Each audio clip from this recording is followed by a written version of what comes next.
Love this podcast? Support this show through the Acast supporter feature. It's up to you how much you give, and there's no regular commitment. Just hit the link in the show description to support now.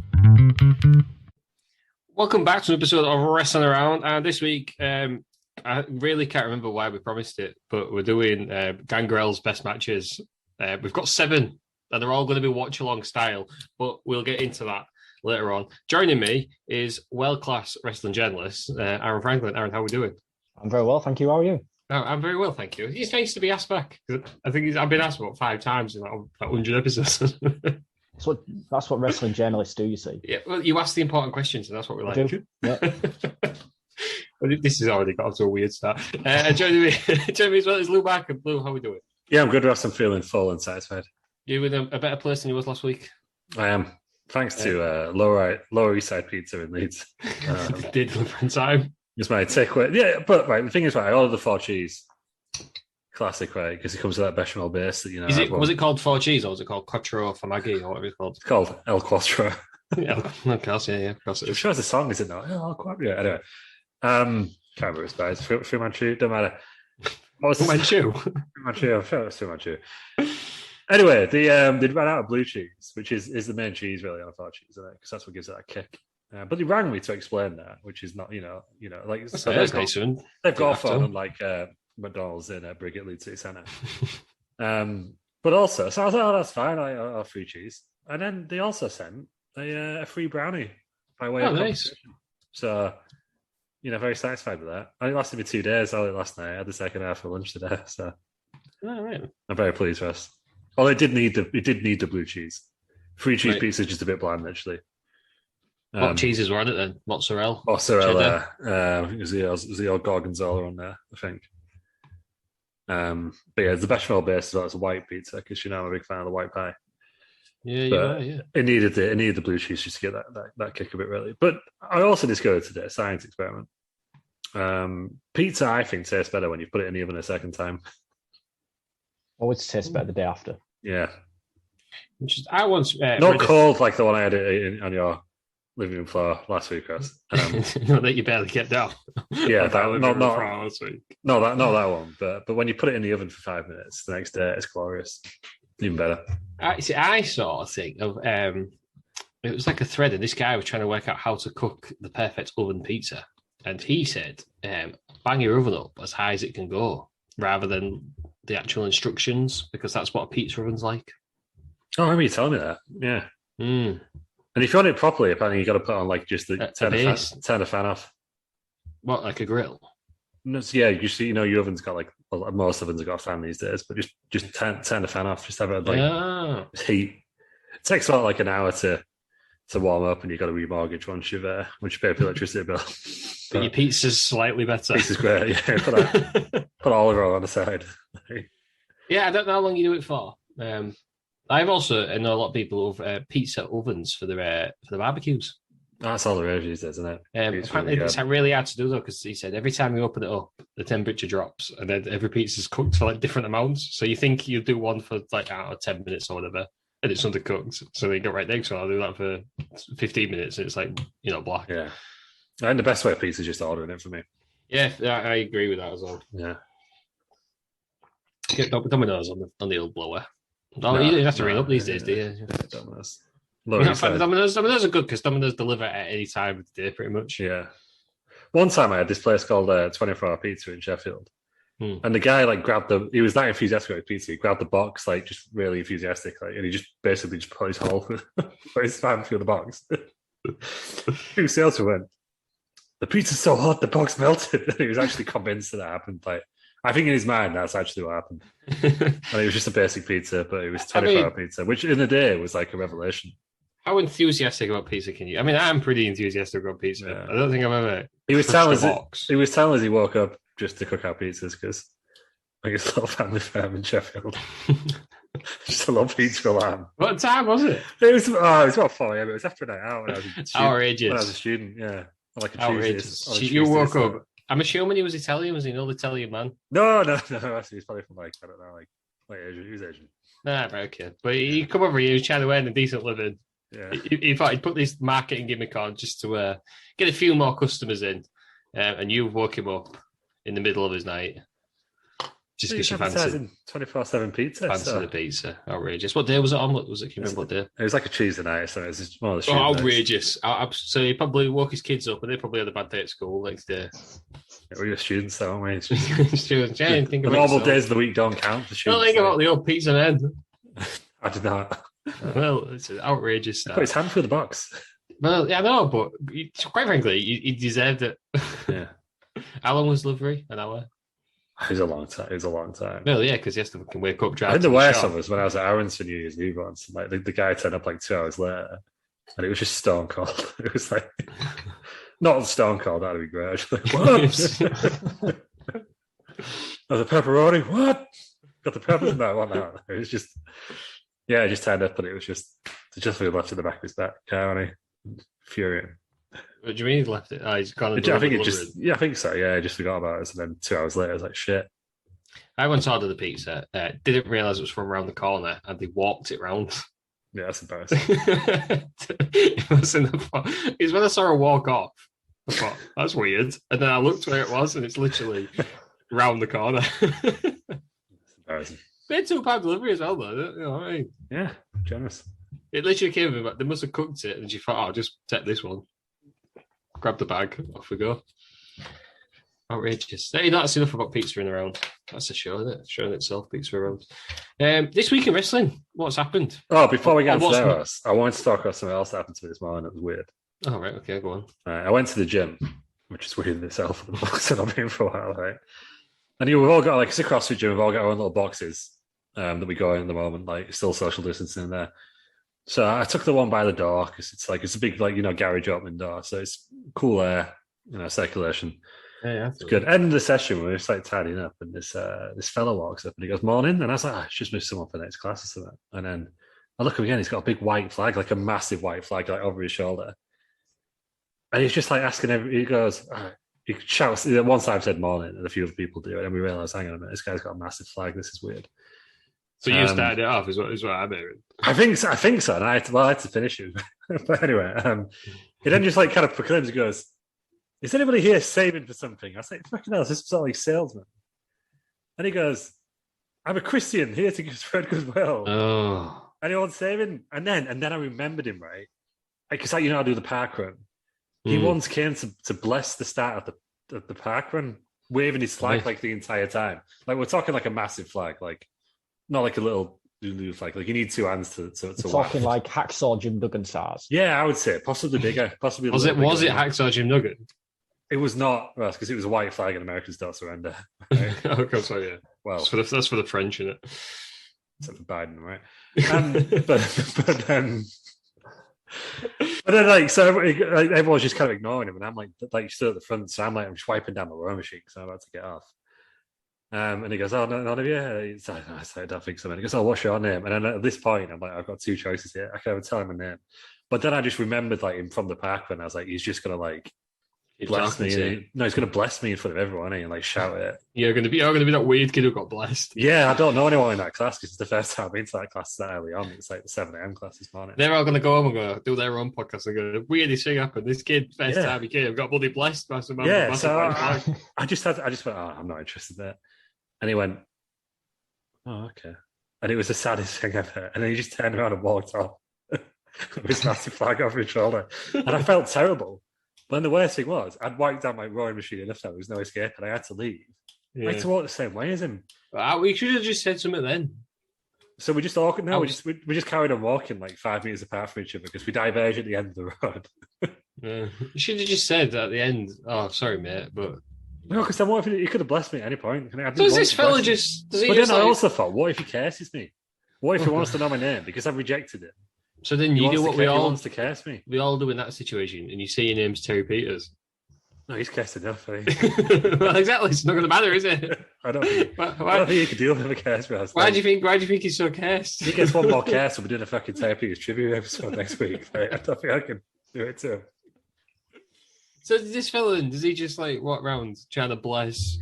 Yeah, and then I turned off because you know where I live, right? I turned off from the gym back to like towards like my flat and like the other flats in the area, and he turned the other way, which is just like industrial wasteland. Yeah. at my office. Now imagine it just disappeared. When it's, I just say, I'll just turn up late. Did anybody else see him, or is it just like have you just got rid of your guardian angel? No, I think everyone else in the gym like sort of like they were like, well, that guy at the front will deal with him, right? Because we're fair the fact that we'd have to be the first point of contact. And the coach had like gone off into the staff room, so she wasn't there. It was like, oh, fucking hell, you have to do it yourself, eh? But then I'm really scared now, right? Because he went to the park run, right? The local one that I go to. And I'm starting training with a football team around there on Wednesday, and I'm like, a lot of the people from the parkrun are all going to involved in the football team as well, and I'm worried he's going to be there. So you're going to, and he might curse me before my first game. So I don't know. I think this guy's in your head only. I think it might be much. And I think like Fairly Odd Parents, where you had like somebody who's going to grant all your wishes, so you're like truly happy. Yeah, you've got rid of him. Yeah. Maybe that's the case. He was like a short, baldy man, though, but he wasn't Terry. 100%. Not if it was a film, Danny DeVito would play that kind of person. I think he would have done. Yeah, but with like a Yorkshire accent. If Danny DeVito could do like Yorkshire, he's talented, man. I reckon he could. Let's just send us a message. I don't know, Terry. Terry Peters. Maybe it was Terry Peters. Yeah, it's rubbish. So you've got rid of your guardian angel. So what are you playing at? Is what I'm thinking. I think that's when I've done this. So quite frankly, you deserve to be cast. Yeah, so I could be cast. I guess we'll find out if I'm here next. I guess, week. But could your life have got any worse after last week's shenanigans with your wet McDonald's? No, and then obviously Twitch crashed in the middle of one of the biggest, the highest rate episodes.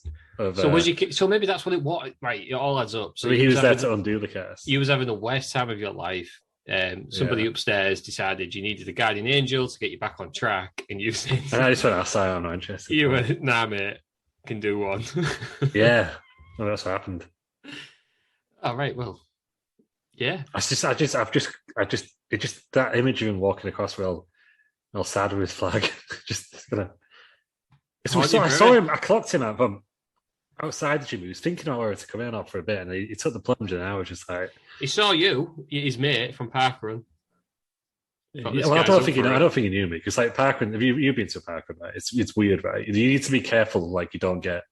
Like it's a good thing in there, and it's also a cult. Yeah, you don't want to get too involved with it. Yeah, I mean the one you want to turn up, you want to run, and that's like it, right? You don't want any more like involvement. I don't want to join your bake sale. Like if I was injured, I would possibly scan tokens, but you know what I mean. Like I don't want to go any further than that. I don't think I would. I'm not going through a post from coffee. No, God, no. No, I'm not. I get there 2 minutes before it starts. You get it halfway through most of the time. Hey, there was only one time I got there and just joined them on the run. Cheating. Ended up doing more because from the car park to where they was, I had to run that as longer. You didn't do the full car stress. No, but you know the one that I'm on about. Yeah, I do, but still didn't do the full where cast. You start on there. Yeah, no. If that was chip time, you'd been disqualified, wouldn't you? It was. Well, you know what? Make it do it at 12. It's 9 o'clock, isn't it? 9 o'clock? Yeah, it's that's hard, that, isn't it? Too early. It's Scotland. It's Scotland. It's 10. They've got it right. Yeah. Anyway. On it, Scotland. Right, that's enough about guardian angels. We don't come to religious and around, running around. There's one that writes itself. This week in wrestling, what's happened? Or what's not happened, more importantly, at NXT? Oh yeah. So Bruce Pritchard and Vince were producing it because Alvarez said, but then it turns out they're not. Have I just read this right? Bosses at company are still in charge of parts of their company. Yeah. Is that what it is? Triple H doing most of it still? So I think Alvarez has been a bit naughty saying like they're producing it, like producing it. But I think it is like Vince has gone, I want this to look like this now. Enough of your metal bullshit. Enough of your big eagles. This is how I want it to look now. That is very Triple H, isn't it? The old metal stuff. It's very Triple H. Do we think that is this good? Is this good for NXT? Does NXT need to change? Had it got stale? I don't know. Because I, for one, don't watch NXT as much as I used to. Yeah. I don't watch wrestling as much as I used to. It was because they were kind of focused on the hardcore fan base. But I think the hardcore fan base was like, okay, that's cool, but also now AEW. So it was kind of like they'd lost their audience, like the core audience. So like it's like kind of they probably do need to make a change, but it almost looks like so. This is based just on the logo, which I think the logo does look good. Like I know everyone's saying, like, "Oh, it's terribly designed." It's a good design, but it's like, what is it? It's kind of gone from like download festival to like if they were doing a festival now, they'd be doing like T4 on the beach. Do you know what I mean? Like Big weekends. Yeah. I saw Jedward break the leg at T4 on the beach, not live. I watched it on TV. Huh? He tries to do a flip, and then he can't get back up, and he's just literally on the floor going, "I think I broke my leg." Did anyone like do JR's voice on the top of it? No, Someone should. You should edit that, Russ, and go viral. He's literally just gets picked up by the other one. I don't know which one it is. It's a bit like you with the pre-word Epica. I don't know which one it is, but then he's just like carried on dancing, and he has like a hobble off the stage. Genuinely broke his leg. Amazing. But yeah, I don't know. We'll see how it looks. Like, I think the arena looks pretty cool, or the hints of it they're giving it. But is this Aaron? What you say? Is this a knee-jerk reaction to getting absolutely slapped by AEW with the weekly ratings? Yes. You think 100%. Vince is panicking, isn't he? Vince don't like losing ratings. It seems a bit. Yeah, I can see it. I think it's just the initial reaction, obviously for Vince, was just right. We need to change everything. Do they? Because what they were doing was pretty good. I just think it needed. I don't know if I'd have done. I think it's a change needed to happen because I do think it has been stale. Because how many ciams can we watch Tommaso Ciampa against Johnny Gargano? We've seen it, haven't we? They did the same with Kevin Owens and Sami Zayn. WWE do this all the time, really. But I think just put some. They could have. I hope they don't change the format because I like the 5 matches in Takeover. I don't know if they'll do takeovers anymore. That's what I'm thinking, Russ. I just think they need just going back to like full on developmental. Yeah, they're doing Halloween Havoc, aren't they? October. Yes, they are actually, which is good that that's still happening. Yeah, last year, didn't they? Shouts to Blackout presented it. Yeah, I think it was. I don't know. Is it a pay per view this time out? Or is it just a special again? I can't remember. I have a feeling it's a pay per view. Yeah, I can't remember because it was just a TV episode last time, wasn't it? It was. They did a couple like 2-hour TV or like they're all 2 hours now, yeah. But they did like a couple like the Great American Bash was over 2 nights, wasn't it? Yeah, 2 nights that one. Yeah, coincidentally at the same time as AEW's. I can't remember who announced them first. There's a lot of back and forth between them two, aren't there? I just think NXT, when NXT is like the glory period, and it's the period I was most interested in, was when you had Finn Balor, Nakamura, Smojo, even Bobby Roode, and then Andrade, McIntyre, all that, is because you got like 2-3 takeovers out of the top stars, and then they moved on. Yeah. Whereas now, what was it? When was the last match between Gargano and Ciampa? 2016. The one we went to watch was 2018. They had one last year. They definitely had one in the. It was in the pandemic as well. The pandemic era, yeah. But 2018, that's 3 years, and they're still there, and they're still the same spots. Yeah, it needs.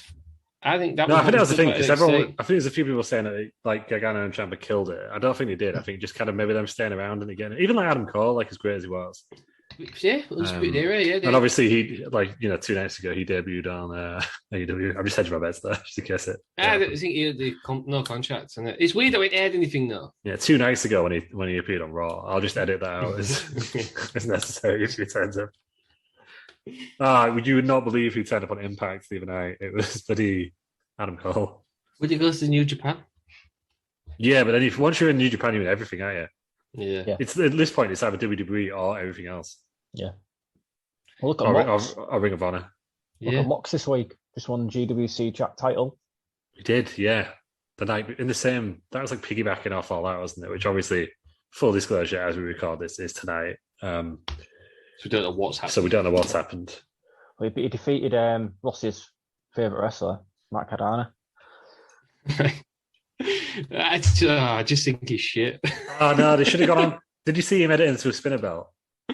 They could have had so much fun with that if they carried on for a bit longer, I think. It was GCW, wasn't it?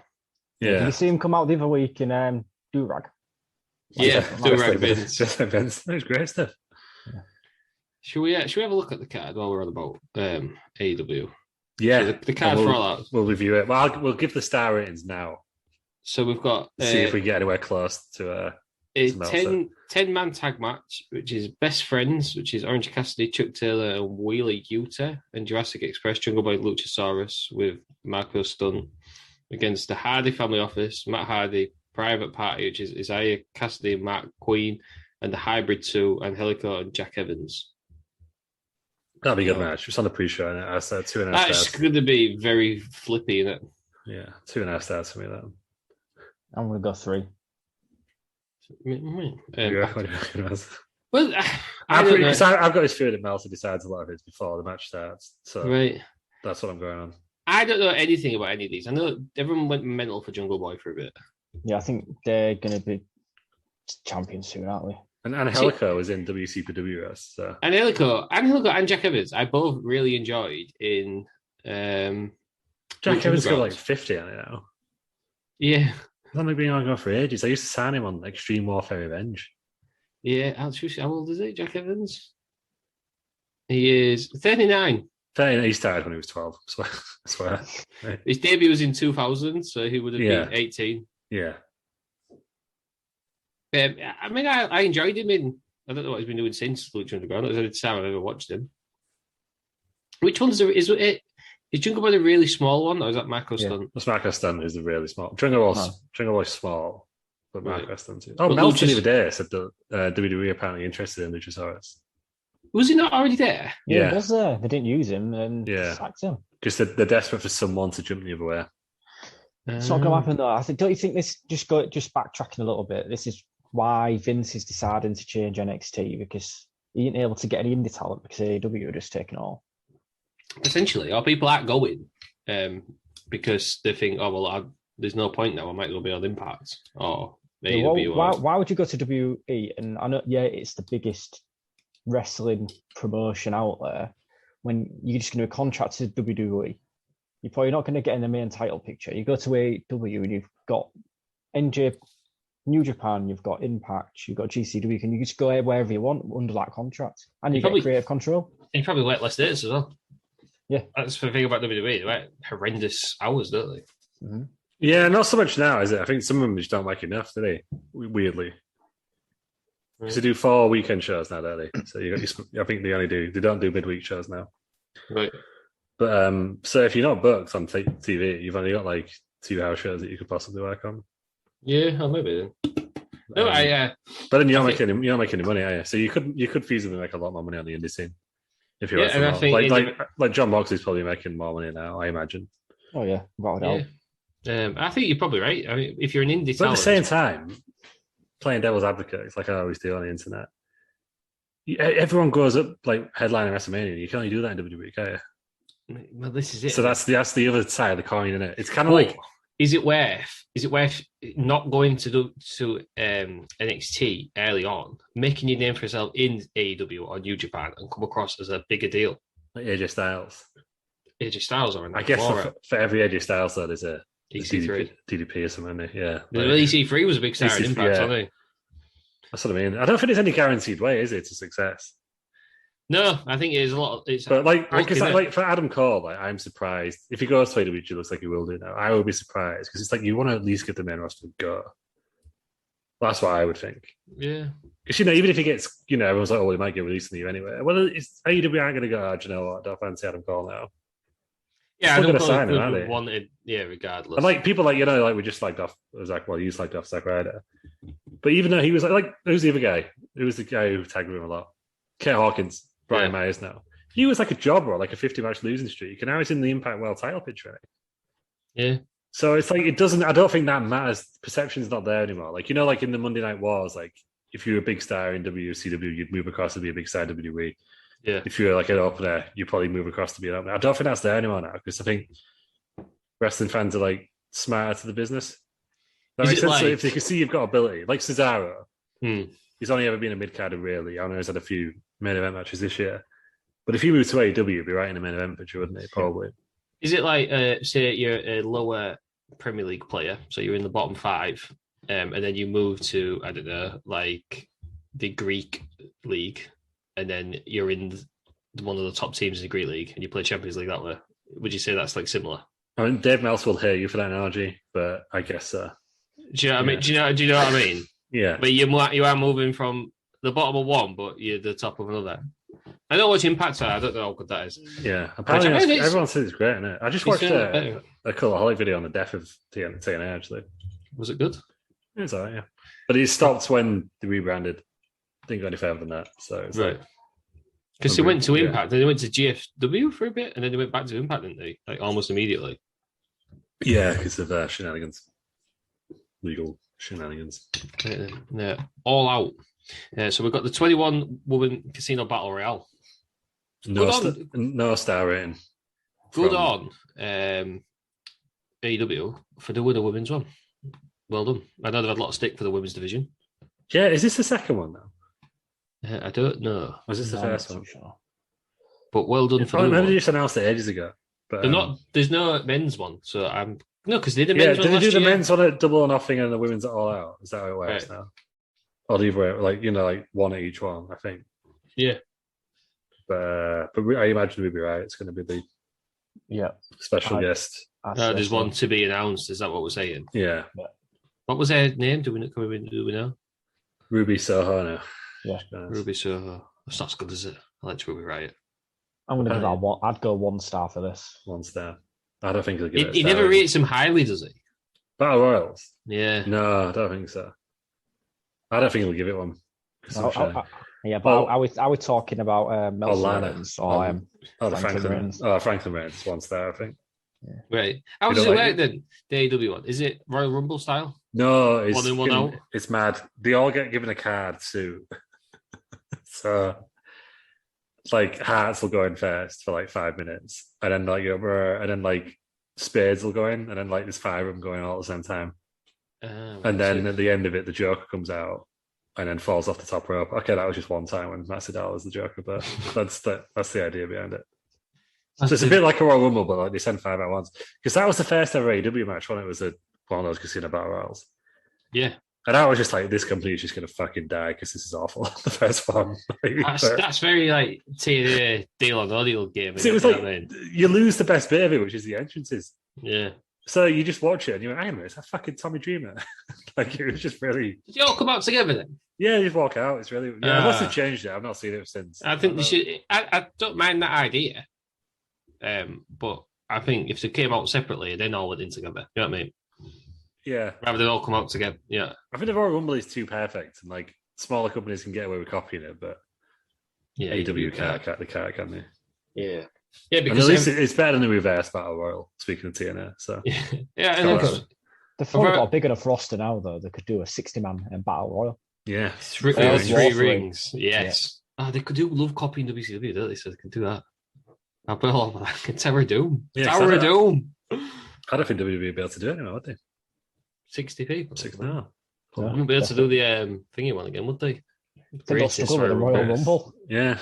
If I'm honest. Yeah. Royal Rumble, let's have to get Mick Foley out. The bloody women's one, they will. There's only about 6 women's wrestlers in there. Yeah, it'll all be NXT, won't it? All be NXT, I think. I'll get the legends back at Michelle McCool, chucking people out again. Yeah. Christ. Right, the next match then. Yeah, John Moxley versus Satoshi Kojima. Yeah, is this because of what? Did you say we won something? He just loves bread, doesn't he? Is this a New Japan match? I don't know who Satoshi No, Kojima is. This guy's like a legend, but I think Meltzer was implying that they tried to get someone else like, what's this guy's name? He's big. Tanahashi. Oh. And they couldn't get it to work, so they were like, oh yeah, it was always meant to be this guy, but Meltzer was like, no, I won't. Right. But he likes bread, apparently. He likes bread. That's his gimmick. The personal life on Wikipedia, Kojima has a daughter. That is it. Yeah. no else. Well, his gimmick is, and he also shares his name, I believe, with the guy who invented Bitcoin, but it's not him. Oh, right. Okay. Yeah. But it seems, he's a former IWGP Heavyweight Championship twice, so he's obviously same belt as Brock Lesnar, as JBL would say. Yeah. Yeah.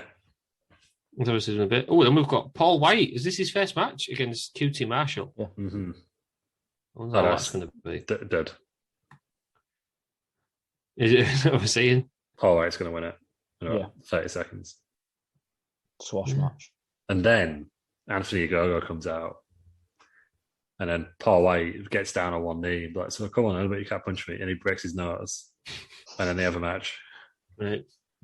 It's the same group? Because they're all, he's like in New Japan where they're all in factions, aren't they? Yeah. Very similar to Floyd Mayweather. Floyd Mayweather. Yeah. I'm going to go 1.5 stars for this. Dud for me. It's not going to be a classic, is it? Then we've got Chris Jericho versus MJF. If Jericho loses, he must retire from in-ring competition. I feel like his feud has been going on for bloody years. 4.5. I was going to say 4.5. I think it's going to be solid. And I think Jericho's going to lose.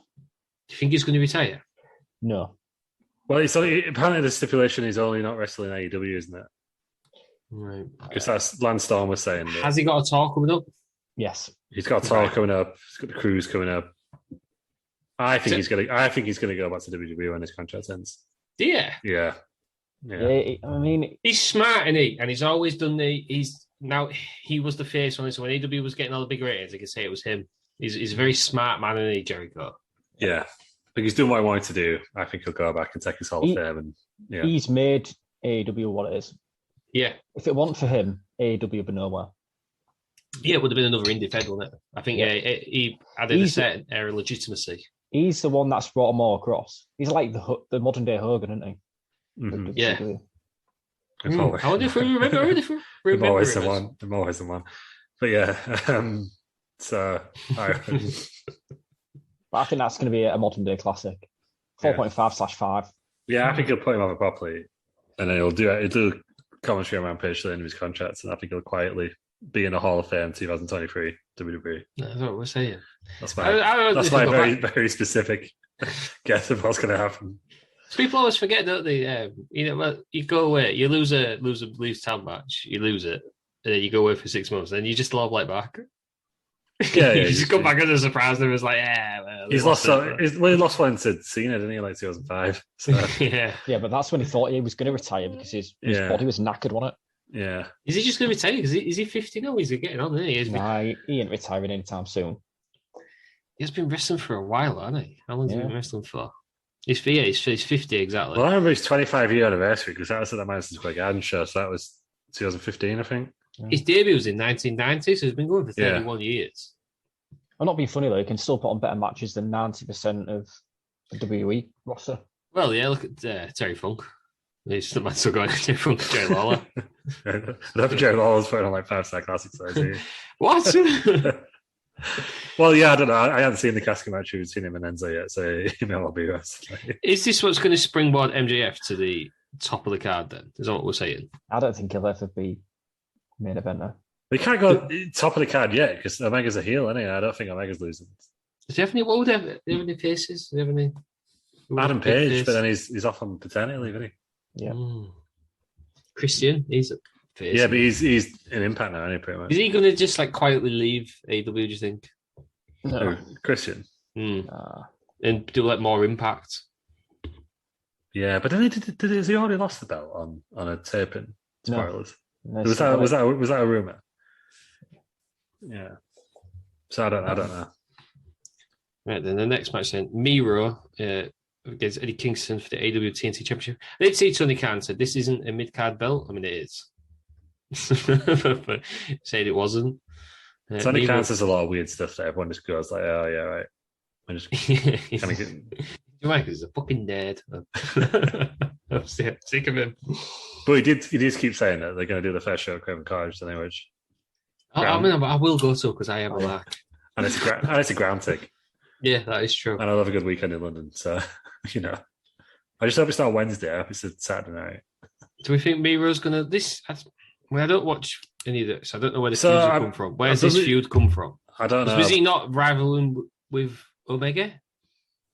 Or is that what... That was ages ago. A while back. Yeah. Look, Eddie Kingston's a New York boy, isn't he? Is this in New York? No, but they're doing a show in New York in like 2 weeks. So will that be a rematch for the title, or will they get screwed tonight? Right. But they don't do rematches that often, do they?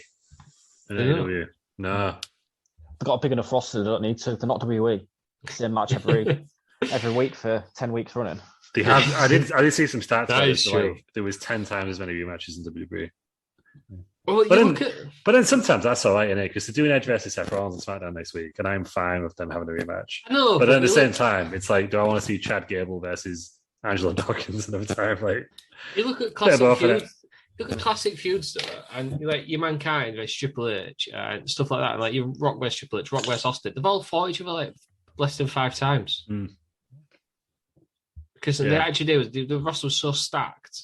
They kept the storylines going without them beating. But now it's like they do a pay per view, and there's a rematch from Raw, and then like a beat. There's another rematch on the other pay per view. It's like next week on Raw. It's it'll already happen, so it might not happen. It depends if they announce it or not. But Drew McIntyre versus Sheamus just on like a random episode of Raw now, and that was a banger of a match. And then they can't be asked to write anything, so they just get two feuds and put them in tag teams. Yeah. Even if them 2 people have feuded in the past, don't matter. Just bang them in a tag team because they're heels. They're all the baddies. The baddies are as good as. Yeah. With a tag team, we have a match, and then we have you versus you, and then flip them over. That's why, put them with another tag team. Let's have that match as well. Put them with a random singles feud, so it's a 3-on-3. Yeah, WWE just needs to book everyone like they book Roman Reigns, I think. Because like everything surrounding him is like amazing. Because like his match with Balor on Friday, even Michael Cole was like, "Whoa!" Like he never even like competes on SmackDown. This is like a huge deal, and it felt like a massive deal that match. Yeah, well, Undertaker never competed on SmackDown. What it was huge, wasn't it? That's because he was like decrepit, though, wasn't he? Yeah, no, but you look at Hogan. Hogan never fought on Raw. No, that's what I mean. He was champion, he never fought on Raw. I don't think you could do it a couple of times, but like, I don't know. I don't understand how they. Even like the SmackDown creative team is the same as the Raw creative team, apparently. I don't understand how that works because one show is like streets ahead of the other. But then even on SmackDown, you've got even better elements. But they did like Seth Rollins versus Cesaro last night on SmackDown. I don't know what's wrong with just random matches. It doesn't have to be no story, just have the match. So obviously this week we're doing best matches of Gangrel. I was watching a few videos on YouTube, and there's a video getting interviewed, and he's kind of commenting on what was good with Vince Russo Attitude Era. And he says the best thing about it was everyone had their own storyline. Whether you were in the mid card, the lower card, or the upper card, everyone had a story. Everyone had a belonging in the WWF. You don't have that anymore. You do, yeah, that is true. You get nobody was off the shelf for 6 months, was they not doing anything? Or just off the shelf for like 4 weeks, just to turn up to flirt with Dolph Ziggler for 20 seconds. Who was that? Tony Storm came back on SmackDown. Fucking Dolph Ziggler. Just to flirt with fucking Dolph again. And then she went, "Oh, actually, I'm really pulling for Big Boogs." And Dolph went, "Fair enough, I guess he's a nice guy." And then that was the end of the segment. And then he had the match. Tony Storm didn't even get involved. Tony Storm should be against Charlotte Flair. Doesn't need a love interest. Because we don't know. Right, they do put women on, and I get that they do put more. But this is every women's storyline WWE. We used to be best friends, just put or we are best friends, or Sasha Banks. A love triangle. Yeah, women don't you don't put any of the lads in best friends, do you? Every time a woman comes up, the best friends when they tell you. Yeah, I'd stop being friends with her because obviously. Oh, they beat Natalia and her partner like 3 times, and then just don't get a tag title match. You go off telly. Like old Shotzi and Knox. You can't. Credit to WWE for putting women on more, but they don't know how to book them unless it's Charlotte. Even then, they don't know how to book Charlotte. They're just, Charlotte will win because she just fucking wins everything. I still enjoy SmackDown. It's great. So just trying to clarify. Right, then the next match then. Young Bucks against Lucha Brothers, which 7 stars. Yeah. I mean, I would be excited to see that because I love. It's not called Pentagon Junior, is it? It's called Pentagon Zero Miedo, but yeah, I do. Yeah, because you love him, don't you? I really like them. I love Lucha Brothers. Cannot stand Young Bucks. Yeah, I hate the Young Bucks. Legit hatred towards them, which I guess is like heel heat. But even when they were faces, I didn't like them. No. Do you remember when we were in Dallas, Ross, and everyone was like, "Yeah, fuck it," because I'd never heard of it. The Young Bucks weren't as famous then. No, and everyone was going mental over them, and I was like, I don't get it. I remember you saying the Young Bucks are the indie versions of the Usos. Yeah. And the Usos have kicked on. This was Usos play hard in the paint. Yeah, not the what they called now, the Bloodline. This is when these wear bright colours, Usos, wasn't it? Yeah. I don't get the Young Bucks, but everyone loves them, don't they? Pentagon Junior is in my top 10 of all time, easily. I love the man. Yeah, you do, don't you?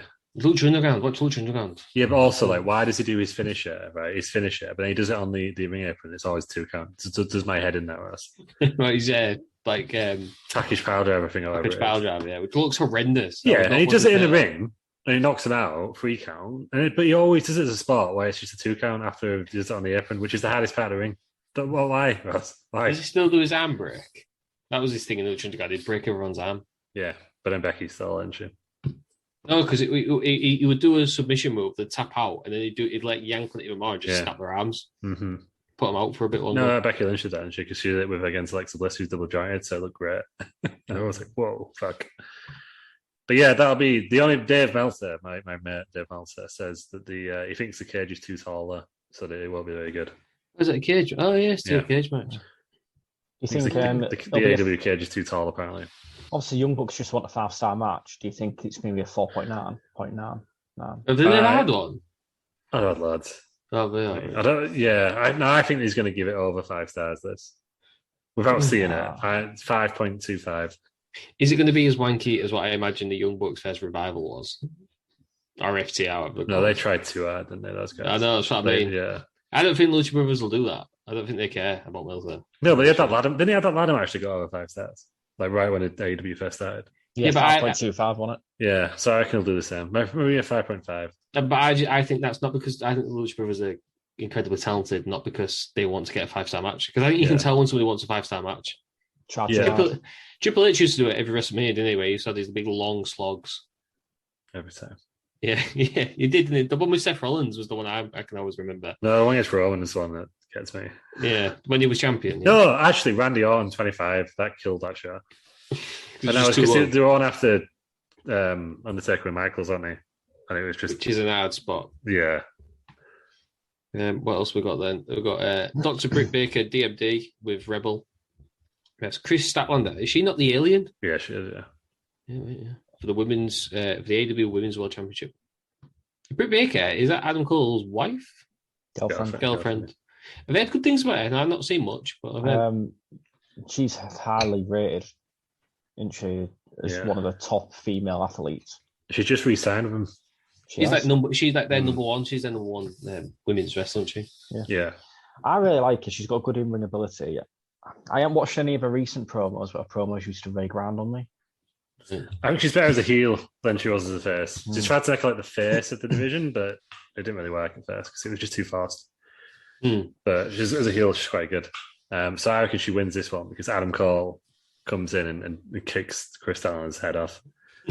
And then Chris Allen is like, fucking hell, I'm not an alien. And then she becomes like deadly serious. And Cole ain't going to be there because he'll have a 3-month no-compete clause. No, he doesn't because his contract expired. That's only when you get released. I don't know. Your contract expires, you're gone. It's like a Bossman Russ. I don't know. Free transfer. I think they'd put something in. Plus, it's only 1 month for NXT, not 3 months.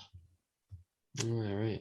He left about 2 weeks ago, but still, it's not there apparently, Russ. He's just gone. He's done. Right.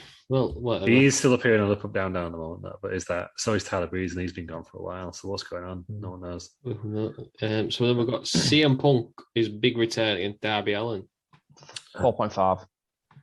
You know what annoys me about this match is there's literally no build-up. It's CM Punk said, I would like a match with Darby Allin. And they've gone, yeah, sure, I'll do. Yeah. Well, no, it started off before his debut because Darby Allin's putting a promo and he's saying, obviously they're hinting towards CM Punk turning up and he's like, you think you're the best in the world, but you're not. I'm the best in the world. Is that the build-up then? Well, yeah.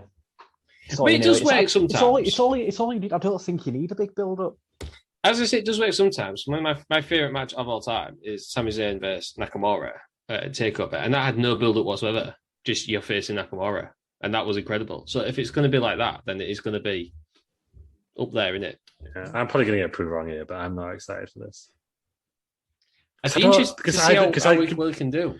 So, because I'm a pretty casual fan who's always been into WWE more, right? But then I started watching AEW like properly when CM Punk came.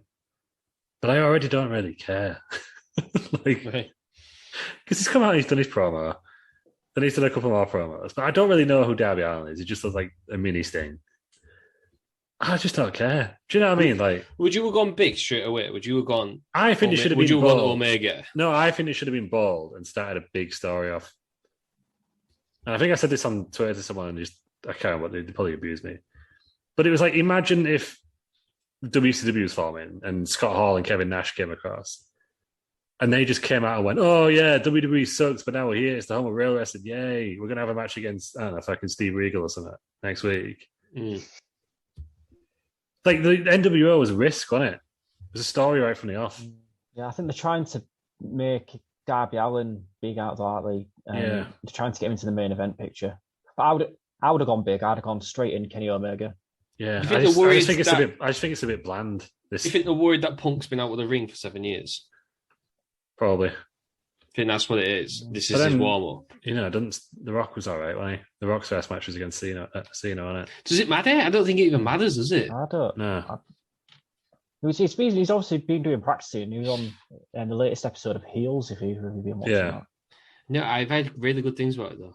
Yes, very, very good. What's it on in the UK? Or is it not? I don't know. I use a website. I'll find it if you want it. It's on Stars, isn't it? In America. Right. This could do. Yeah, I would have gone. Maybe not even Omega, but it's got to be some other big heel. Somebody could have just come out and said, "You're old news." Do you know what I mean? We interrupted him. CM Punk versus Cody. Yeah, but Cody would have had to win, wouldn't he? So, you could have done that because that's a proper heel, isn't it? And if everyone's getting sick of Cody now, which they are, I think. Go all in. Then have him be the one who writes him off. Maybe it didn't work storyline wise. Do you know what I mean? Like, or timing wise with his film or whatever he's doing, TV show. But I just think it's a bit of a bland, uninspired feud. But I really hope that, like, if Daniel Bryan's there tonight, it's something better comes out than it's just like he turns up and everyone goes yes, yes, yes, and he has his first match. Do you know what I mean? Like, yeah. Because after a while, it's going to get boring. Like, we need a story to get hooked now. Because it's like the viewing figures went right back down to the levels they were before the week after Punk debuted. So because people like you and just watched him debut. Yeah, and it's like, oh, Darby Allin, who's that guy? And it's just like, no, I'm sure he's good. But I think if you want to hook casual fans in, then just like 1 week isn't going to do it. I get it. And then I want to put him against somebody who's not WWE because I want to say, oh, we've got different matches. I get that. Somebody's never been in WWE. But yeah, I think Omega was the one for me. But he's already in this big thing with Christian Cage here, but that could have waited. It's not a big thing, Christian. I don't know. It's champion versus champion, isn't it? Again, Christian's already beaten once. That's the storyline, but they could have just done on, I guess. Yeah, but then they can't do that, can they? Because it's like that's WWE always bringing Goldberg, and like I don't know. I know, but these people you don't bring them like you said with NWO. You don't bring them in and put them in a mid card field. I just feel like they've missed an opportunity here because Kenny Omega has been basically saying I'm the best in the world. Obviously, he's got Don Callis on his side, who was also saying, "Yeah, no one's as good as Kenny Omega is the best wrestler in the world right now." Bringing CM Punk, hang on, I'm the best in the world. Yeah. To me, that'd have been a better feud. Writes itself, doesn't it? Mm-hmm. Maybe that's what they do for Daniel Bryan. Maybe that's what's next. Maybe that's what's next. Maybe CM Punk will beat Darby and Kenny will beat Christian. Well, this is in Chicago, isn't it? Yeah. So come on, give Punk the title in Chicago. What does it matter? Titles don't mean now, do they? I'm not going to boo him out in Chicago. He could do what he wants. He could kick a dog. Beat Omega in Chicago. Oh, did you see that? Did you see that guy who tried to give him a beer? Yeah. But he walked through the crowd. What was that guy expecting? I don't know. Because he didn't have a beer, did he? Did not just offer to go buy him one? No, he had a beer in his hand, didn't he? He was did he? Here you go, mate. And the guy was like, "What are you doing?" Like, yeah, it's great. Yeah, I agree with you too. I would have gone all in CM Punk. I haven't beat Omega. Don't matter if he loses it later on, does it? Who cares? You can lose it by shenanigans if Omega's a massive heel. Make him even bigger heel later. Yeah. That's what I would have done. So Daniel Bryan's expected to be there. Is that what we're saying? It's pretty much a lock from what the Sean Osap off of Fightful.com said. I mean, I'm reporting this like anything could have happened, couldn't it? So question while you're looking at that. Do you think Don Callis is on the same level as Paul Heyman? No. You know? No. I think he's up there.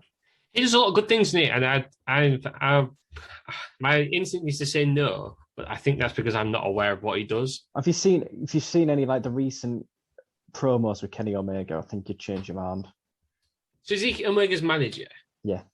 Because is he not creative in Impact? No, he's left. He's left now. Eh? Has he left now? Yeah, he's left Impact. Oh. I think they made it into a storyline, but I think what happened behind the scenes happened in real life, where they went, "You either with Omega or you with Impact." So it was like, actually, I'll be with Omega. Yeah. The promo they've just done on last week's Dynamite, I'm sure it was Dynamite, was great. It was obviously Omega, Callis, and Christian. Fantastic. I'm tempted to watch. Yeah, is it on Fight? Is it? It's on Fight. You got to pay for us. But I'm sure there's other ways to watch wrestling. Yeah, probably will. I am because it's only an hour in it in the shows. Is that an hour? Oh, Alan.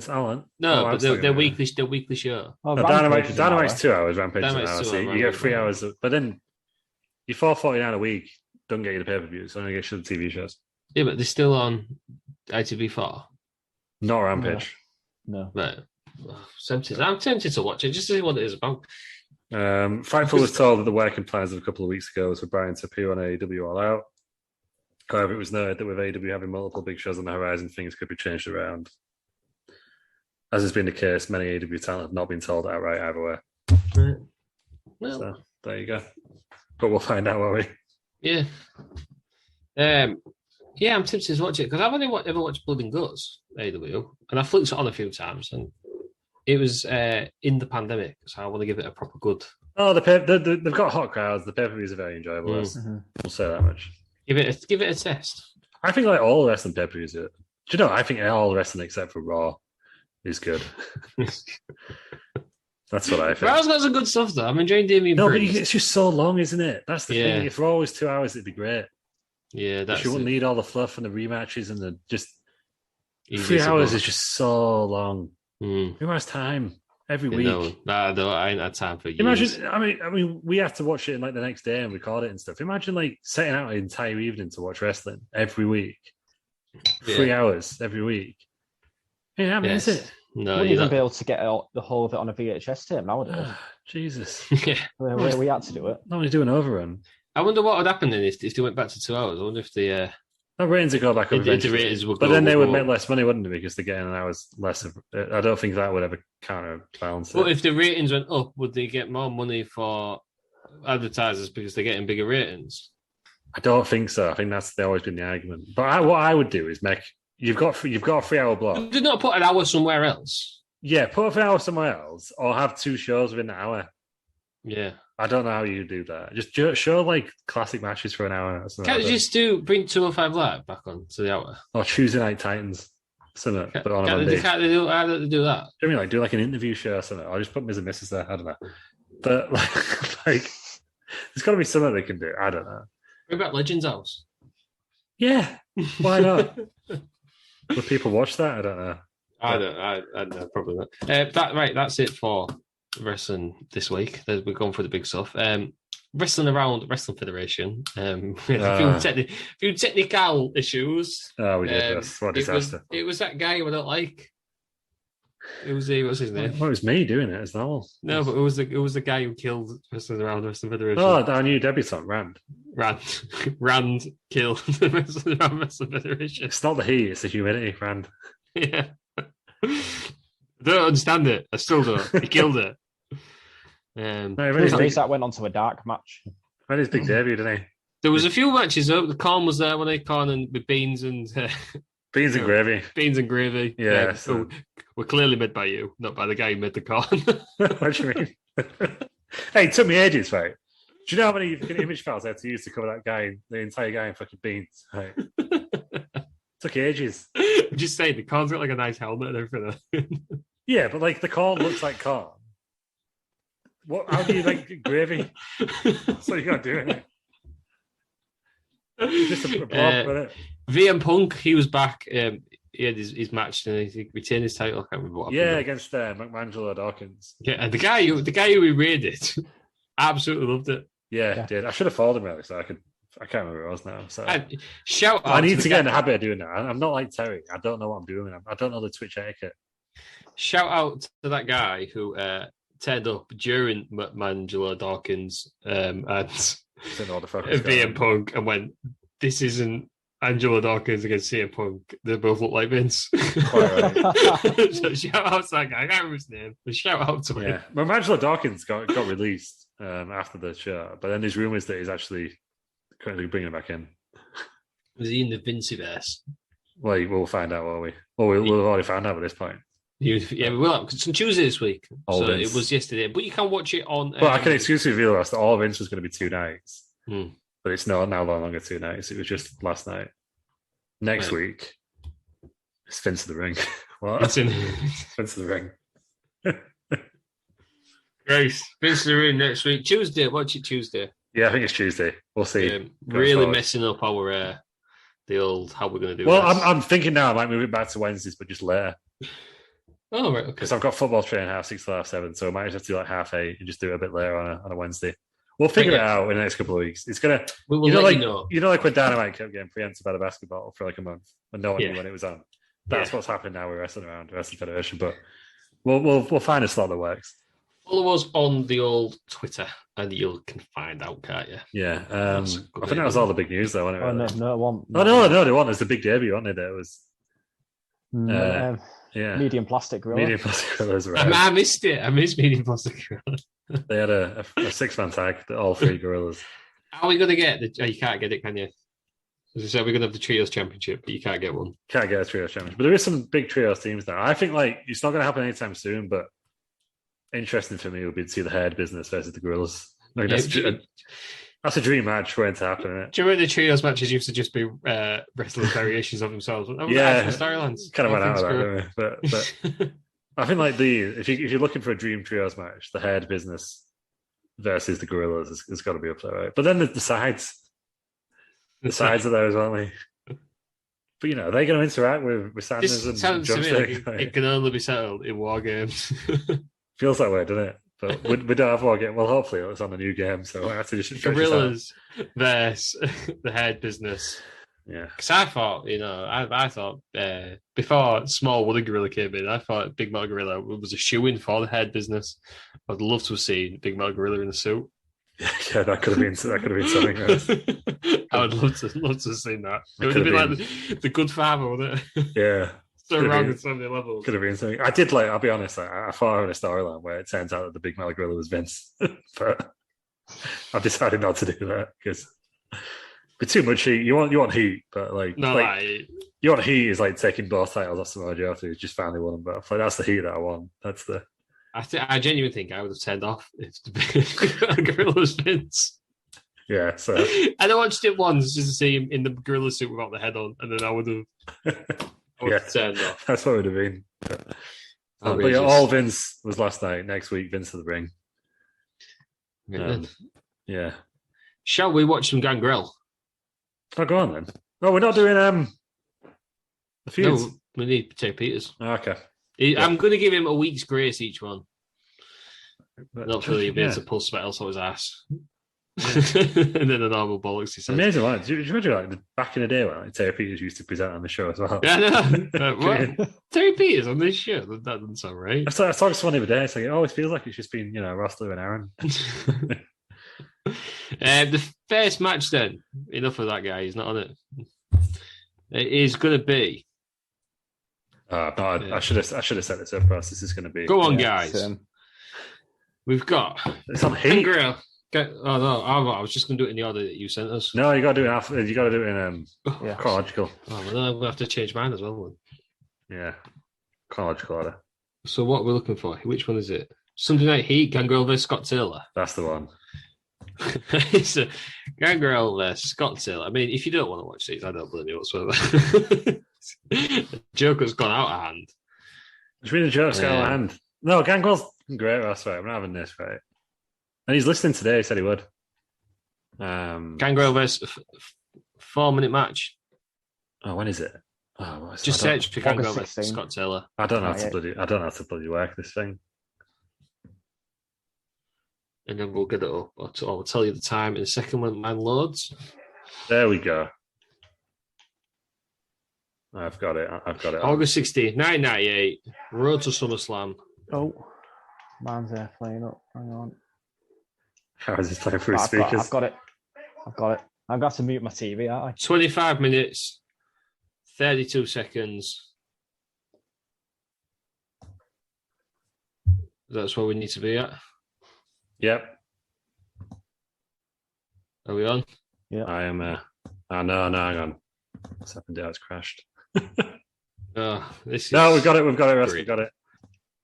Are we on? Are we all on? What are we on? 25 minutes, 30 seconds, around thereabouts. 32. 32 is what I'm on. Yeah. Right then. Carl, we'll count down then. I will actually say go, then select St. Peters. So 3, 2, 1, go. We're on. Highway to Hell, JR. Yeah, I've got subtitles of strange reason. I don't know what his commentator is. Shane McMahon, right? Is it Shane McMahon? Is that what it was? He did commentate for a bit, didn't he? Yeah, he is. Yeah. He is. It is Shane on this match. Ah.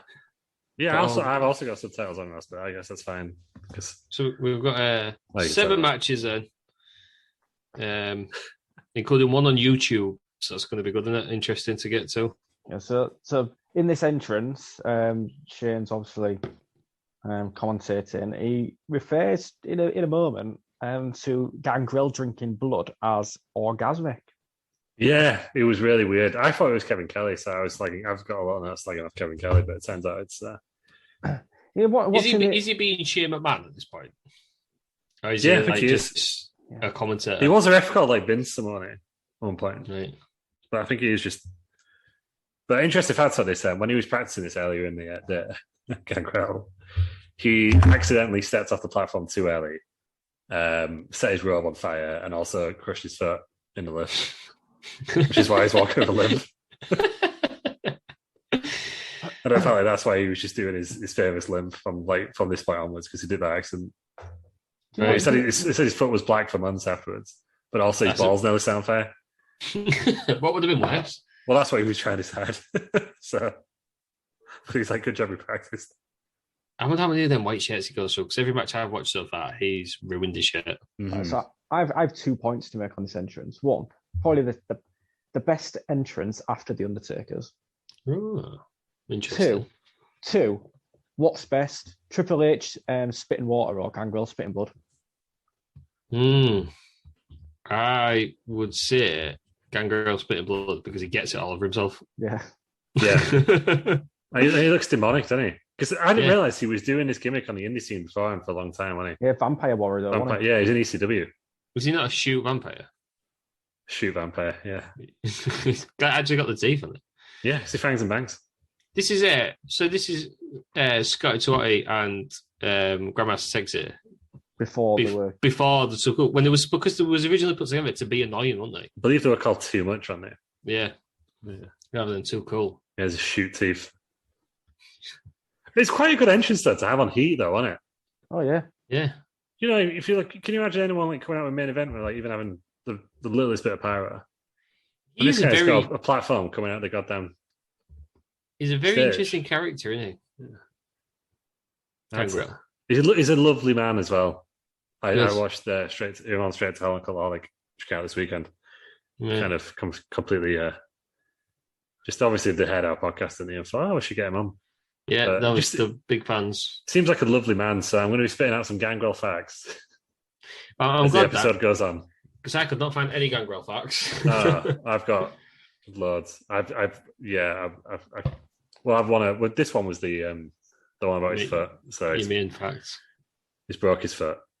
He's Scotty Twatty's doing flips and that. He looks weird about his hair stuck up, doesn't He does. he? Zebra Oh, pants, it's definitely. I don't know. I didn't realize it was Shane McMahon. You know. spiked DDT there by Gangrel. So obviously this is like August 1998. And there it is. There's the 3.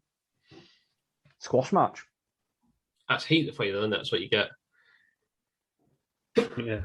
It's a solid No. football then. Yeah, so obviously this is August 98. Do you think this is Vince trying to get on like the vampire bandwagon where Vampiro in WCW debuted in June? Oh, did he? Yeah. Oh, I didn't realize that. I always thought Gangrel was the first. wrestling vampire. Is Buffy? Right, that's the first match. Then that was quick. Yeah, that debuted 98. Right. Yeah. So do you think that's what it was then? Yeah. And Blade was Blade around this time? He's a vampire, isn't he? Possibly. 97-ish, maybe. Yeah, but the first Blade, it would have been.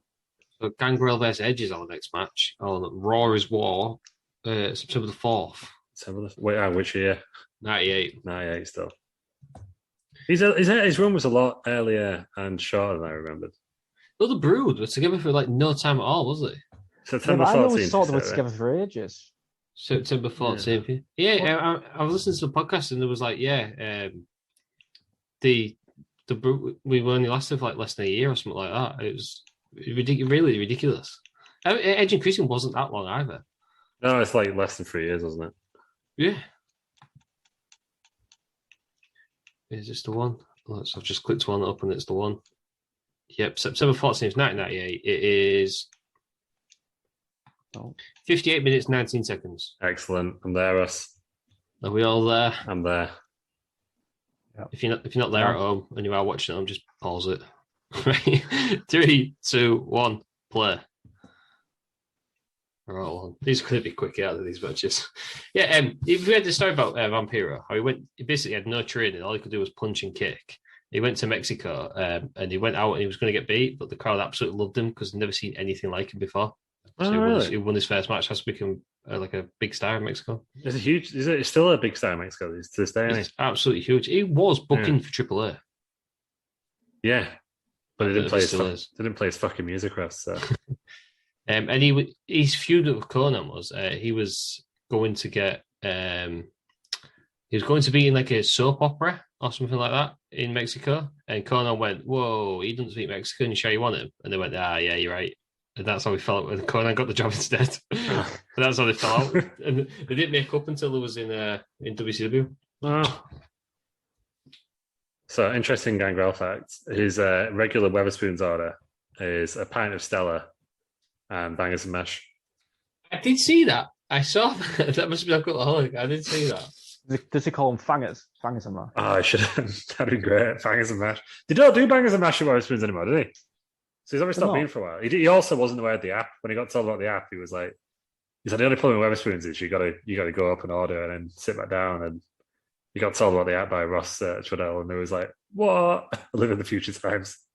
Ross Trudell is a man who I imagine has been into very many Weatherspoons. A new goblet, that. Yeah. Different goblet. And he did a bit better today, not all over himself. Oh, so I didn't give my star rating on the first match. Two stars. Two stars. Nice. Meltz has only given one of these matches stars because the one's on a pay-per-view. Right. That makes sense. Yeah. So he must have just broke up with Edge. No, this is before they were the Brood Dress. Yeah. Was this when Christian was getting involved? Christian doesn't even exist at this point. This is the start of the Brood. Yeah, starts off hot. Edge, the storyline is they know each other from back in the day, but no one knows how. This is when Edge was a brooding loner. Yeah. And apparently at this point, they were planning for Chris Daniels to be the other guy. Chris Daniels they're supposed to be the guy in everything, isn't he? Yeah, it was him or Dr. Luther, who is now found fame in AEW. Everybody says that Christopher Daniels should have been, was planned to be the higher power. How shit would that have been? That would have been worse than Vince. Well, it depends if don't have done the reveal though, would they? If it was. Because Vince is tiny. Imagine him going against Undertaker. Yeah, but that's the why has he got so much power when he's so small? There you go. Anyway, I think. Not a fan of that. That's almost as bad as people saying Paige should have been Sister Abigail. That was also terrible. Yeah, but did you see who Sister Abigail turned out to be? Yeah, Bray Wyatt himself. That was even worse for us. I know, but Paige is so lazy just because she's got dark hair. Yeah, I only thought it was going to be Liv Morgan for a bit, anyway. But... Again, would have been shit. Is it like that? We'll never find out now, will we? No. Gangrel's getting the old better of Edge these days, isn't he? Yeah. Well, he's like his vampire mentor, isn't he? Yeah. Well, weird, isn't it, that Edge is a vampire? Yeah. I wonder why I think more Gangrel, because he's a very intriguing character. They tried it again with Kevin Thorne, didn't they? Yeah, well, they actually signed Gangrel at the time for that, but never used him. He signed again in 2006 because they were going to do like a second brood, but then it just never happened. There's one of the rumours that Gangrel got kicked. He went popular backstage by the bosses because he used to be real like untidy. He didn't wear he didn't conform to the dress code and stuff. This is a vampire. Yeah. But he didn't took his shirt and stuff, and then the people were real upset with him. Yeah, no, I heard that. We'll ask him next week when he's on. Yeah, no. I was going to call this episode "Fanging and Banging," but always clothes are from the 1800s, aren't they? So I think I heard the story that him and Christian used to go to Hot Topic and just buy all of them.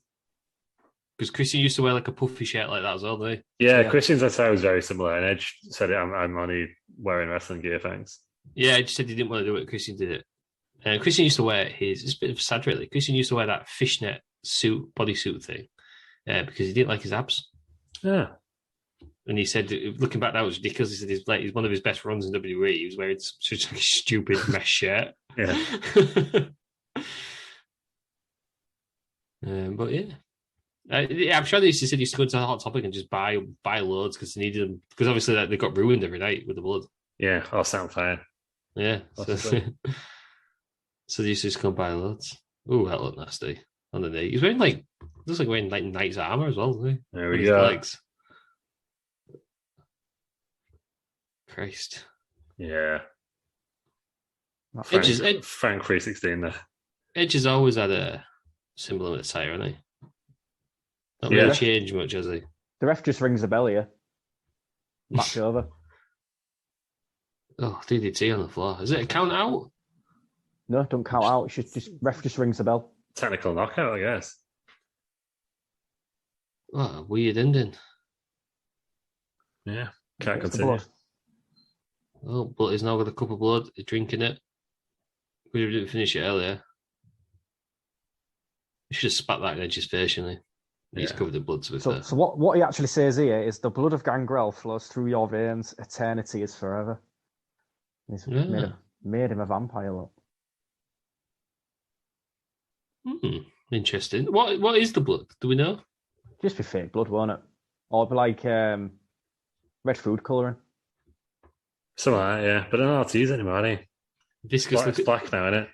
Yeah, but blood is dark, isn't it? Yeah, but it looks better when it's bright red, doesn't it? Even if it's not, you know what I mean? That looked nasty, that, didn't it? It looked like he didn't get a fair one anyway, did he? No. His head bounces off the floor.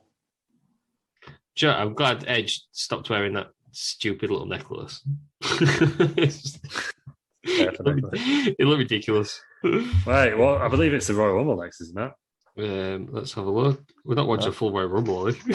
Oh, yeah, we have. That's the... Versus X-Pac, Royal Rumble 1999. Yes, that is the one. X-Pac versus Gangrel for the European title. Two big Europeans. Well, you know.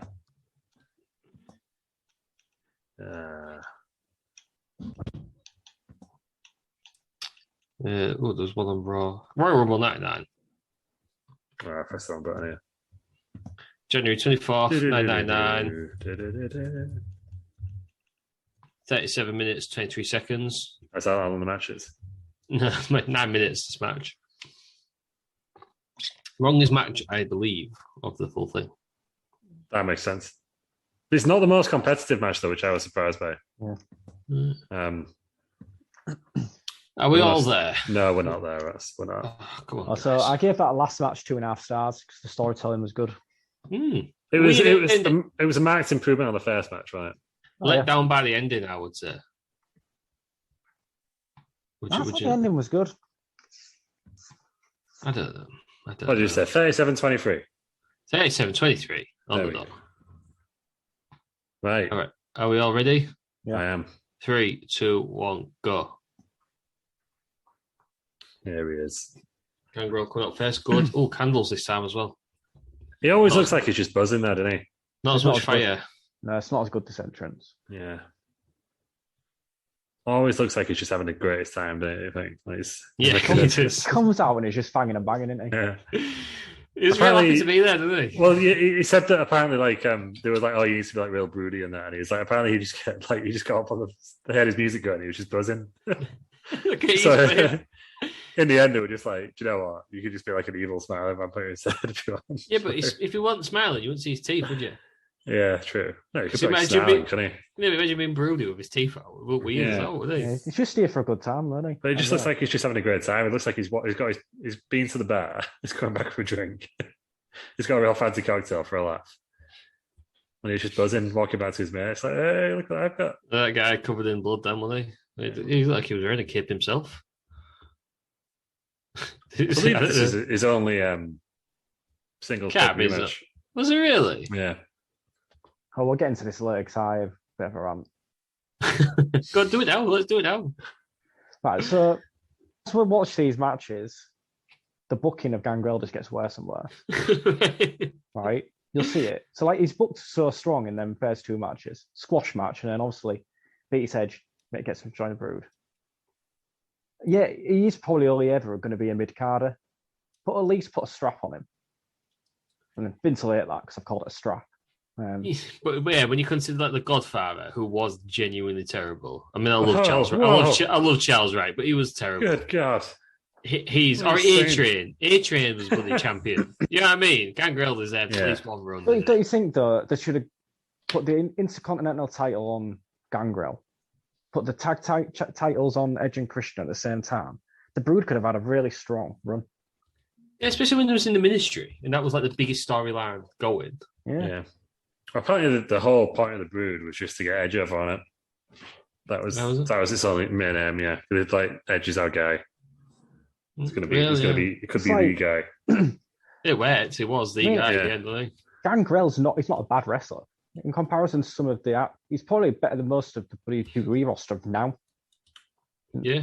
And what I was thinking was, considering this is the only singles pay-per-view match, he's done all right for himself, hasn't he? Like, like in the terms of like the impact he's had, and everyone knows him, and everyone still talks about him. Yeah. Everyone popped for his entrance that Edge did. Oh yeah. Yeah. 22 years after this, right? Yeah, if he was doing he's got a hell of a legacy, considering, he's had like 3 years on the main roster, one pay-per-view match. Yeah, he's doing a sparkle of actually wrestlers. You'd put Gangrel in there, wouldn't you? Oh yeah. Which I think is the true mark for somebody who's made a lasting impression. Yeah. Are they one of the answers you put on the sparkle? If you didn't put him in, you'd be like, oh, God, yeah, Gangrel. I didn't write much about this match. Just that. I just wrote referee Teddy Long. Yeah, because I didn't see it when Ted Long went from ref to manager, or went from back to manager, and then ended up in GM. I'd love to know the story behind that. Oh, is this actually Teddy Long? Is referee on this? Yeah. He wrestles loads of matches in the actual era. It leaves WCW, doesn't it? It comes across to WF as a referee. Oh yeah, there is. Yeah. Yeah, but then he becomes Teddy Long, general manager Ted Long, doesn't he? Oh yeah. So how does that happen? Well, he's a manager before, wasn't he? Yeah, that's what I mean. But I don't know how he goes from ref to general manager. I reckon he was just backstage one day with Vince, and Vince was like, we need a new GM of SmackDown. No, but didn't he manage Luther Reigns and Matt Jin, reckon that? He managed Mark Henry for a bit, didn't he? Didn't he manage Mark Henry? Yeah, I don't know. Like I said, I think he was probably just backstage one day. Vince was like, we need a new SmackDown GM. And obviously, everyone knows Teddy's got good charisma. He's like, yeah, why not? I'll give you some real good tag team matches or handicap matches. People going one-on-one with The Undertaker. I love the gimmick now of like once a year he still comes out to announce a tag team match. That's great. Great. When Angle was about to be introduced and Ted Long came out. Outstanding stuff. Because he was also in the Hall of Fame, wasn't he? Yeah, that would have been fit all the criteria, didn't he? Imagine the heat if Ted Long was back as general manager. Like that Isaiah Thomas meme, I fit all the criteria to be selected, but I was not. That was basically Ted Long. Yeah, Angle, GM, that was great. Till his son, what a weird Angle. Yeah. Why did he get fired? I don't know. Or Foley getting fired? He was it not round the Ronda Rousey thing? Yeah, he got replaced by Baron Corbin, didn't he? Yeah. Constable Corbin. Because there's that picture of like where he's about to get kicked. Yeah. It was like he's contemplating everything. He can go. I mean, you're right, Aaron. Gangrel can go. Yeah. Because X-Pac's quite good, isn't he? If we're being honest, everyone hates him, but he's actually quite good. Yeah, his debut, his proper like first WWF match was against X-Pac on Raw in like 1994, but he was like a masked heel, like a jobber type guy. Is that I didn't realize until after I'd sent through the matches of Rosa. We could have put it on there. Was he when it was the 1, 2, 3 kid? Yeah, it's a 1, 2, 3 kid versus like the masked assassin or something it's called. But Okay, yeah. that's like that guy, and Well, straight back up after that. yeah, liking the purple as well, mixing it up. Yeah, could have done a bit of snakeskin, can he? Everyone could do with a bit of snakeskin. Snakeskin Taker, that is just the best attire I've ever seen. And why that into the lockable or like an entire own thing? I don't know. How can you be badass when you're in snakeskin pants? Yeah. You know, when you got to access and you have like all the famous attires like Ric Flair's robes and stuff like Andre's boots and that. I would pop for snakeskin pants. The snakeskin pants in there as well, don't they? I would pop for that. So when they finally make the physical Hall of Fame at Disney World, they need to find whoever's got those snakeskin pants. What was that series they just had? Was it the WWE Hidden Treasure or something? Yeah. They need to do an episode on Taker's pants, I think. Oh, Conrad Thompson could do it. He was in there, wasn't he? He's everywhere, isn't he? Yeah, well, he does. Is he the only man? It's him and Bischoff the only people who consistently just flip between AEW and WWE and no one bats an eyelid. Yeah. He's got one of the biggest collections, hasn't he? Yeah. Conrad Thompson. Apparently That's how he met Ric Flair, wasn't he? Now he's married to his daughter. Yeah. He bought a belt, didn't he, for WWE or something on that show. They've said, no, it's not worth the money, so Conrad bought it instead. I remember when he was saying he was just trying to describe people with like I think it was like Ric Flair robes, and he was like, "There's a guy in New York. He thinks it's worth this, but it's not. He'll keep it forever." Good lads, Conrad Thompson. Get on it. Yeah, he's on every podcast now. How we chat? I hope that was a bit of a mess. That one. Yeah, he must have got screwed, didn't he? That was a that was a three count. Yeah, it was. I did actually write that. I wrote that was a 3 count back. Yeah, I see. Got screwed. Ted Long's looking a bit sheepish, isn't he, in the old corner? See, nowadays, they would have given the belt for that, wouldn't they? Because apparently referees are told to do as a shoot now. On purpose. Yeah. And they get a bonus, like, stop somebody. If he was like a big lad, like 500 pounds, just like put your weight on someone's shoulders. You're not supposed to win. Just like random SmackDown. Imagine if that was the case, Viscera would have been like the biggest world champion reigns known to man. Well, Paul Heyman's got that story, which I'm pretty sure is fictional, but you don't know for sure. But that's what Brock Lesnar did, wasn't he? Because like, what are they going to do? Fire him after the breaking the streak? Yeah, I mean, it's bullshit because they had the graphic. Yeah, it's easy to make that graphic cross on it. No, it took a while. It took a while to come on. I'm not having that at all. Not having it. Look at that bloody. I is. love American. I want the bloody candy floss guy in the corner. X-Pac is the winner. Retains his title. And they referenced the controversy. They should have I wonder if they did have a rematch on Raw. There is another match, but it's not on our list, so we'll get to that at some point else. Right, the next match is. That was a 1 star, by the way. A 1 star for the screw job. Meltzer gave it 2.5 stars. Well, you don't know what he's talking about. It was the second best match on the show. Better than the Royal Rumble match against Meltzer. Really? I think it was the one that Vince won, wasn't it? Yes, no, it was. Yeah. Yes. So the next match is like a week later. Viscera, Mideon, and the Undertaker in the Ministry of Darkness versus the Brood, Gangrel, Edge, and Christian. Yeah, in a completely different storyline. 999. No wait. I pressed the wrong button. I'm trying to use my touchscreen and it's all gone wrong. What are you watching on? My laptop. Touchscreen. I don't know why. I can see a big picture of Mideon. I'm hoping this is the right one. February 1st, 1999. Yes, this is. No, I'm still not there. That's obviously. All right. If you just click on the match, you get to see. If it goes to 40 minutes and 8 seconds, you get to see Gerald Briscoe dressed as a cowboy with tomato sauce around or barbecue sauce around his mouth. So we all need to see that. And then Vince, looking really shocked. I've pressed the wrong button again. What is going on in that story? Yeah, I need to know. I don't know what's happening. Right, what are we on? 40 minutes and 8 seconds. Okay, I'm on 40 seconds, 40 and 10, but it's fine. Have you seen the picture of Jared Briscoe? No. Go back 2 seconds. But wait, you go back 10 seconds because you can do that on things, can't you? Yeah. And then when you get to 48, let us know. Oh, yeah, it's in a diner. They said I've tasted better dog food than this. That was what happened. And then the waitress put the food on his head. Right, what do you want now? Oh, 40 minutes and 8 seconds. Right, let's hold. Are we all ready to play? Yeah. Let's do it. Right, 3, 2, 1, go. It's just a great picture to come on. I was not expecting it. It's in the Brood against the Ministry. That big spooky dude match. No, this is it. Are the Brood out of the Ministry at this point then? I don't think they're in it yet. Yeah, not in it yet. Not in it. Because they do get kicked out, don't they? But they do also hang Big Boss Man. Well, you've seen this match, right, Ross? Oh, yeah. Is this why you want to do the watch long? You didn't do your research. You take Peters to see it. This is what's happened here.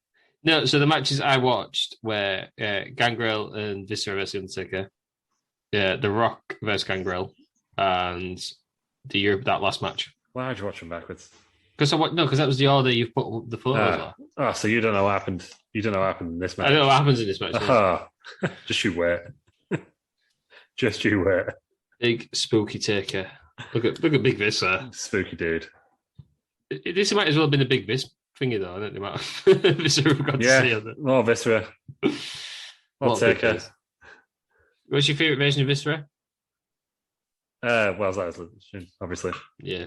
It happened a lot later than I thought. I thought that was it happened when I got back into wrestling. Midian. Favorite version of Midian? Naked Midian, yeah, Naked Midian. No, the kidnapped one. Kidnapped Days Night. Yeah. Did you ever see the Cultaholic streams where somebody was claiming to be Dennis Knight?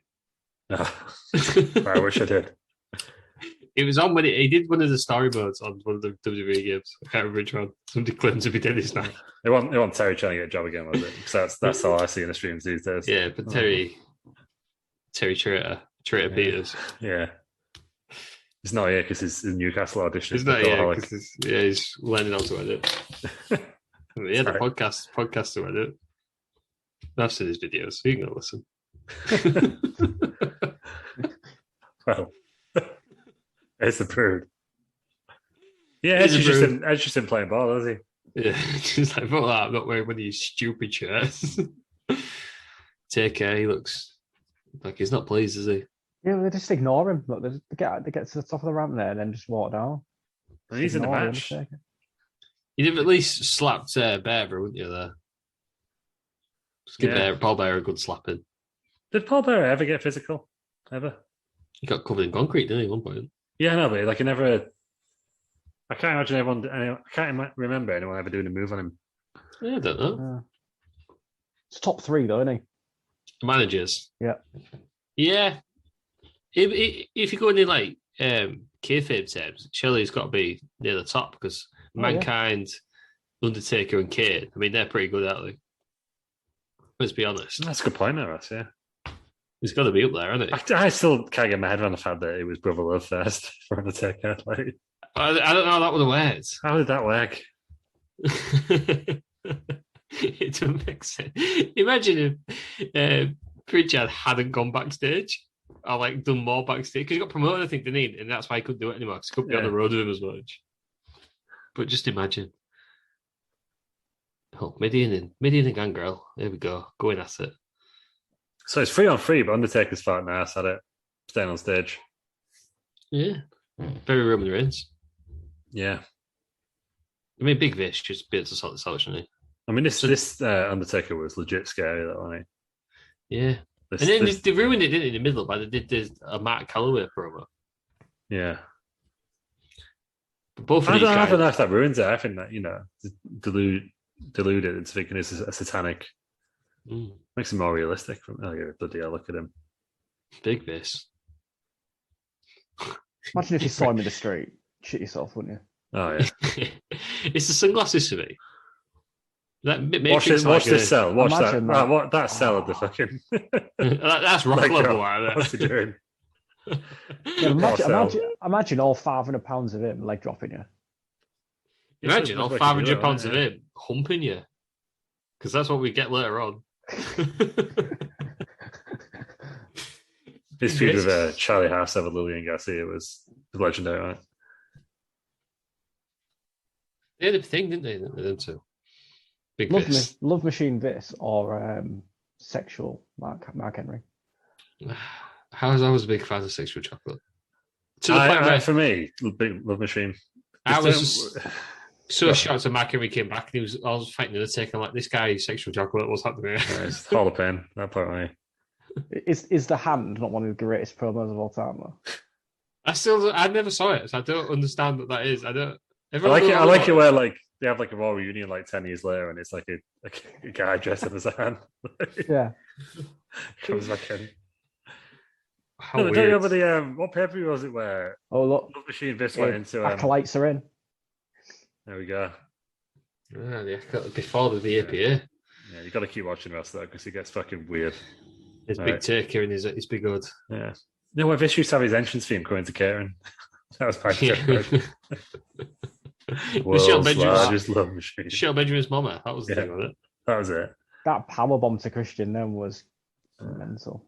Out come the backstage before the refs. It's all refs now, isn't it, these days? Yeah, they're Tim White.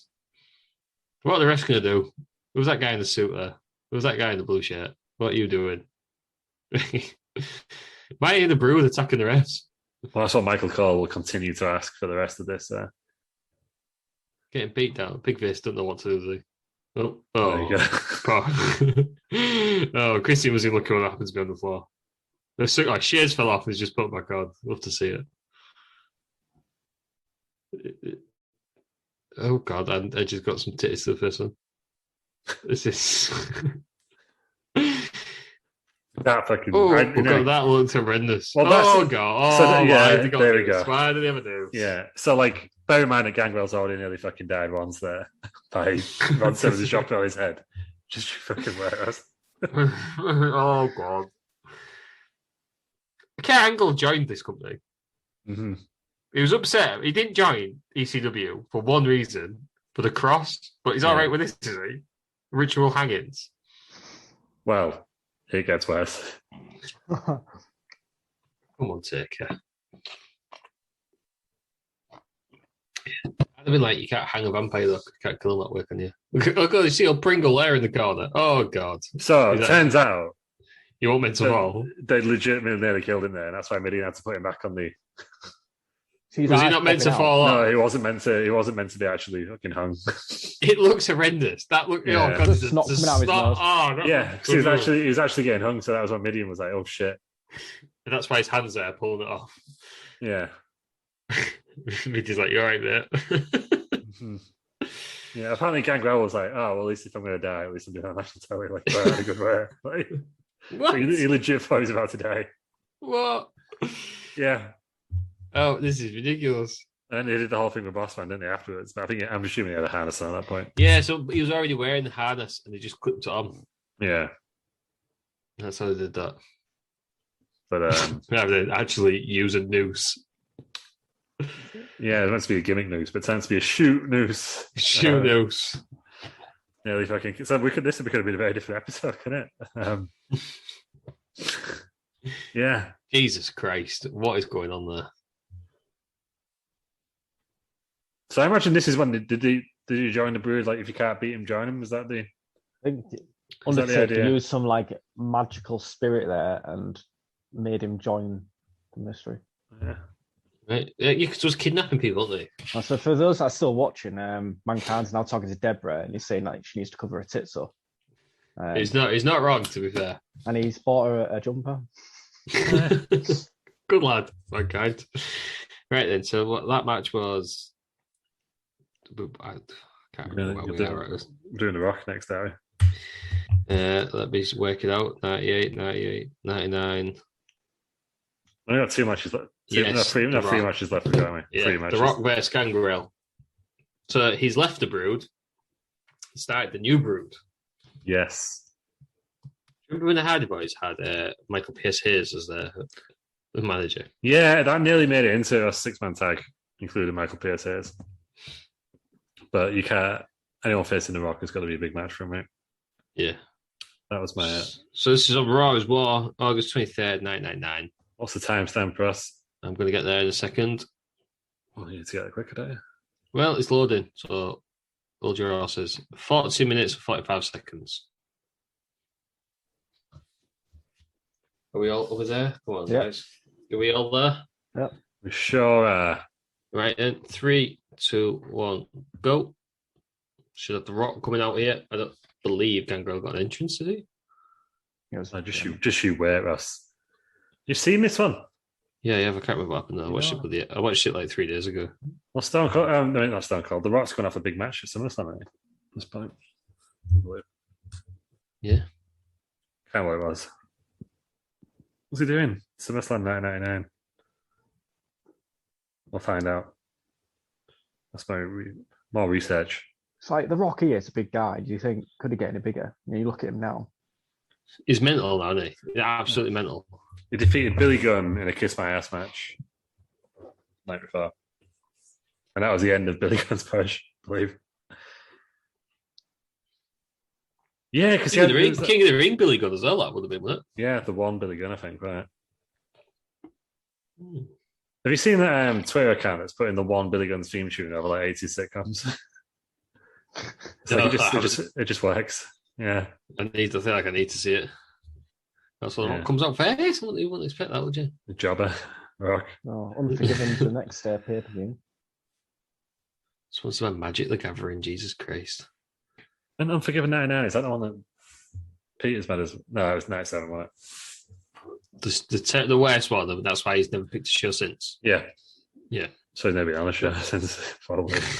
Yes, that's the name of it. Sorry, yeah. Rock with his weird little sideburns, isn't it, Rock? Yeah. This is a great promo. Well, to be honest, The Rock never does a bad promo. No, he's outrageously talented, isn't he, The Rock? Yeah. Like, outrageously. Top 3 of all time for promos, I'd say. Oh, he's up there, isn't he? He's up there, top 3 of all time for me. Top 1 of all time for promos for me. I think he's the best promo ever. Yeah. I like Stone Cold, though. Yeah, Stone Cold and Ric Flair. I'm putting Rock above him. Yeah. So basically, in this promo, he's saying that he's going to follow up to it now, saying, I'm going to empty Gangrel's cup of blood, fill it with monkey piss, and then shove it right up his candy ass. It must have been horrendous if you knew The Rock was facing you. Well, unless you're John Cena, because let's be honest, John Cena had him on toast at that time. Fairness. Yeah. Promos. Cena's up there Cena's got to be up there with promos. I think unscripted promos. Maybe Cena's number 1, When he absolutely ruined Roman Reigns. The first time, yeah. Absolutely ruined him. He ruined Rikishi as well, didn't he? Mm-hmm. They did that rap battle. That's his cousin. Yeah. I know it's not his cousin. I'm talking. I'm thinking of The Rock. Cena is Rikishi's cousin. Some breaking news for you. I did it for John. Gangrel on the Brood. I'm gonna have this music stuck in my head. Do you know what I remember when we had that Titantron? And he used to get wrestlers, and he had like a little metal thing on the foot, and he used to put them on it and play the music.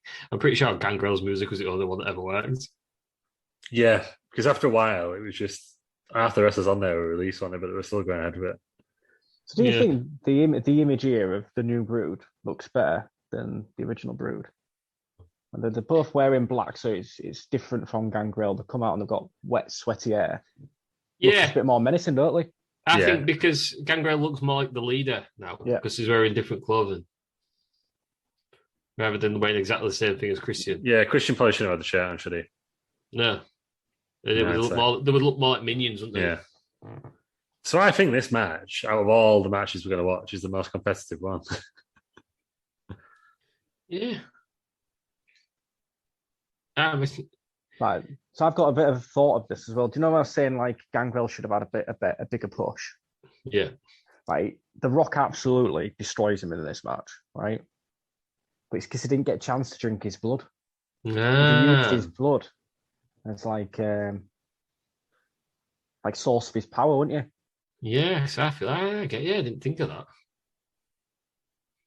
Well, they wouldn't have stopped him drinking blood by this point, would they? No, this is the height of the attitude. Still, yeah. Yeah, they literally like just hang someone. Yeah. Yeah, true. So, Twice this happened yeah. this year now, innit? And then Austin got crucified, didn't he, as well? Yeah, Of no, the it wasn't old, crucifixion, was it? Because it was a symbol of us, wasn't the cross. Yeah, it was It's a the symbol. That's what Gangrel's had enough. Gangrel's in it. I don't know if it was ever let someone go. Has anybody ever just walked off from a match at ultimate heat with it? So, fuck this, get me asked. I'm sure it's happened before, wasn't it? Mad. Obviously, it was on Raw in the past like 6 months. But I'm pretty sure like Dana Brooke and Mandy Rose were the faces, and then just walked off after the match against like Nia Jax or something. Christ. That shit's just beyond saving, isn't it? Raw, yeah. It is Gangrel. Getting the better of the Rock here. Gangrel beat So I mean, up this is the most offense he's got for ages, isn't it? Yeah, he's not doing his double underhook suplex shit though. He loves that though. I mean, he has won a match. No, we watch these things. They don't win them, do they? Regal. But I think Foley won about one, did they? Out of all those we watched. Oh, kick to the fit. Oh, DDT. 2 count, because The Rock's never beat anybody with DDT. Do you reckon his fangs air when he gets kicked in the face? I think he's got used to them now. I think they must dig into his lips. Nah, but he's been fanging and banging for like Yeah. 30 years now, hasn't he? Yeah, that's true. There's lots of fang on it. There's lots of bang. Interesting that it keeps his shirt on, isn't it? Mm-hmm. Well, I say he looks more vampire, doesn't he? Yeah, rather than just lad in his. Well, it just looks like an indie wrestler, doesn't he? Yeah. But he actually, on the Cultaholic thing, he actually explained what fanging and banging Go on then. meant. So it can mean 2 things. It can be one, like you get into a fight with someone, you're biting them, Right. or in his words, you deep throw in a bed. To be fair, that's what I always thought it Yeah. was. Like, because there was that thing about Ric Flair on the train, but some people have said it's It's Gangrel. it's Gangrel. Yeah. But he lived for many years in Birkenhead. Yeah. I can't work out when. I'm trying to scour his Wikipedia profile, but obviously he knows a lot about spoons. Yeah. So the education just come out and chase the Hardy Boys off. Gangrel's still doing all right, aren't they? Oh, that was nice. So I mean, this is Russian leg sweep match, isn't it? into a fit. The Rock was headlining WrestleMania like 4 months ago. Yeah. I just don't know why they never did else with him. Seems strange, doesn't it? They just had too many stars, didn't they? Yeah, I know, but the people did put Big Show, not Big Show. And then by the time it got released, Albert, WCW had gone on it. he's better than Test, isn't he? Yeah. You know, this is what I was saying earlier on. They should have given him a push. It could have been like a big mid-carder. Yeah. Put the Intercontinental title on him. Yeah, I mean, is he better than like D'Lo Brown and that? Yeah, I think so. He was a real, when you know him, you look at him and you think, I'm looking at the real deal now, D'Lo Brown. Stop moving your head about emotion sickness looking at you. Yeah. Who can forget D'Lo Brown's second win, like 2007, 2008? Everyone's forgot that. I was Rock there. bottom. I was there. I saw it. Yeah, it was in Sheffield, that wasn't it? Yeah, it was. Came out. Rock bottom on Gangrel. This is it. People's elbow. I always always made it this way. Don't know why. My first to hard camp. I was thinking it was Ric Flair. Just a rib on the square, isn't it? He'll be in the square. There it is. Wow. People's elbow. I appreciate it. Yeah. Most electrifying move in sports entertainment. 1, 2, 3. There we have it. Gangrel. Good showing from old Gangrel. Was. And the winner is The Rock. I speak about The Rock. He always got on the turnbuckle the wrong way. Yeah, it's a good way of standing on it, wasn't it? Looks like it takes balance, really, doesn't it? Yeah. Yeah, right then. That's the end of that match. Let's get back in the ring now, is it us? Yes. Yes. You never know, yeah. Replays.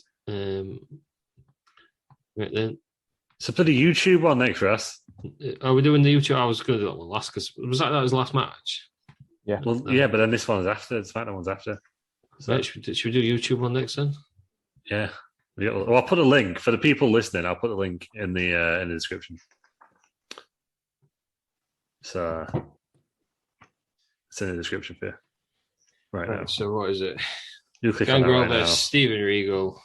We will click on it I when can watch this one on my phone because it's easier, isn't it? we can find it. Yeah, Aaron, I like your style. Well, like, 99% of our messages in our group chat are just Terry Peters saying he can't do the podcast this week. All right, Yeah. I found it. With a bunch of excuses. Are we all back to the start then? Oh, I've got a bloody advert, Ross. Well, No plan for this. Did they play the advert? Play your advert and get on with it. Oh yeah, I've got an advert now as well. Bloody YouTube nowadays. I'm sick of that bloody 32 red advert with Keith Lemon.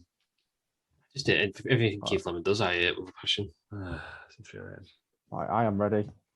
It's a 20-second non-skippable ad. I don't like this. Right. I don't want YouTube Premium. Right, I'm ready. Are we all ready? 3, 1-0. 2, 1, go. So it's on Jack Metal. Is it Metal or Jack? Yeah. Both, Metal. yeah. Yeah, Depends what Metal. time of the day you're watching it. Right. Yeah, I think it was Metal for the kids in the morning and Jack's on the night. But it's the same show. Right, I get you. It's because on a night you get jacked. Mm-hmm. Is that what it is? Yeah, jack off. Right. Cool. So we get a little bit of a Regal promo as well, so this is a nice treat. Okay, I love this era Regal. Yeah. Such a prick. I thought this was going to be the one, because this was like right around when they were the presidential election, the one with George Bush and Al Gore. Yep. There's one where it's like, this country can't even elect a president, and everyone just goes fucking mental. I think they were in Florida at the time now, so. That was the swing state, wasn't it? Yeah, but I don't think it is that. I don't know. This probably has a go at him, obviously. Yeah, I get you. Right, I've got the next one loaded up as well, just because. Oh, he's on it. Oh, you need to start one out slightly earlier. By the way, Yeah, it's a special treat. Start the segment earlier then. Big Show Eddie Guerrero's. No, not Big Show. It's Eddie Guerrero. All right. There's a segment called Michael Collins Has Discuss something. Oh, right, on the little bar at the bottom. Yeah, we're going to watch that first. Cole's kidnapping. Is that the end of right one? Little treat for the viewers. We'll watch that one first. Right, Regal promo. He's still going on. It's an open challenge, but then they've already on the commentary, they've already told us it's going to be Gangrel. So. Outrageous. If you two are watching it on the same link I am, shout out to Bobby Farmer. It's the one you put in the group, so I'm assuming yes. He says William Regal kicks ass and should have been a good heel world heavyweight champion. How do you feel about that, Lou?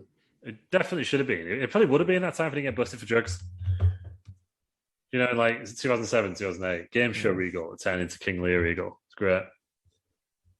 And Jay Colina, it's a real shame that WF didn't give Gangrel and his stable the Brood a bigger role. I really believe that it would have led to many awesome feuds with other stables and groups of wrestlers during that era. Still getting his full entrance. No fire though. This is like the fifth. Yeah, it's fire there. Yeah, honestly. It's like the fifth show. It's like lower than SmackDown, Raw, Heat. I don't know what else is on this time. Still gets his fire. It's good.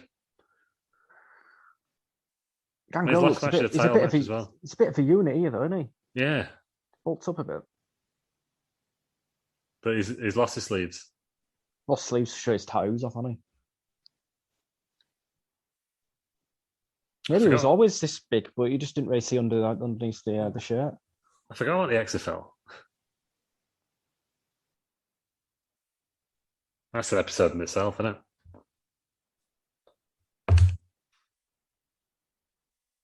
That's what it's for. The title.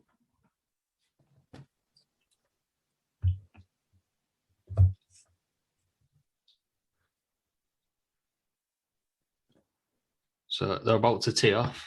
Yeah, he lost a sleeves match in between the time since the last one we watched.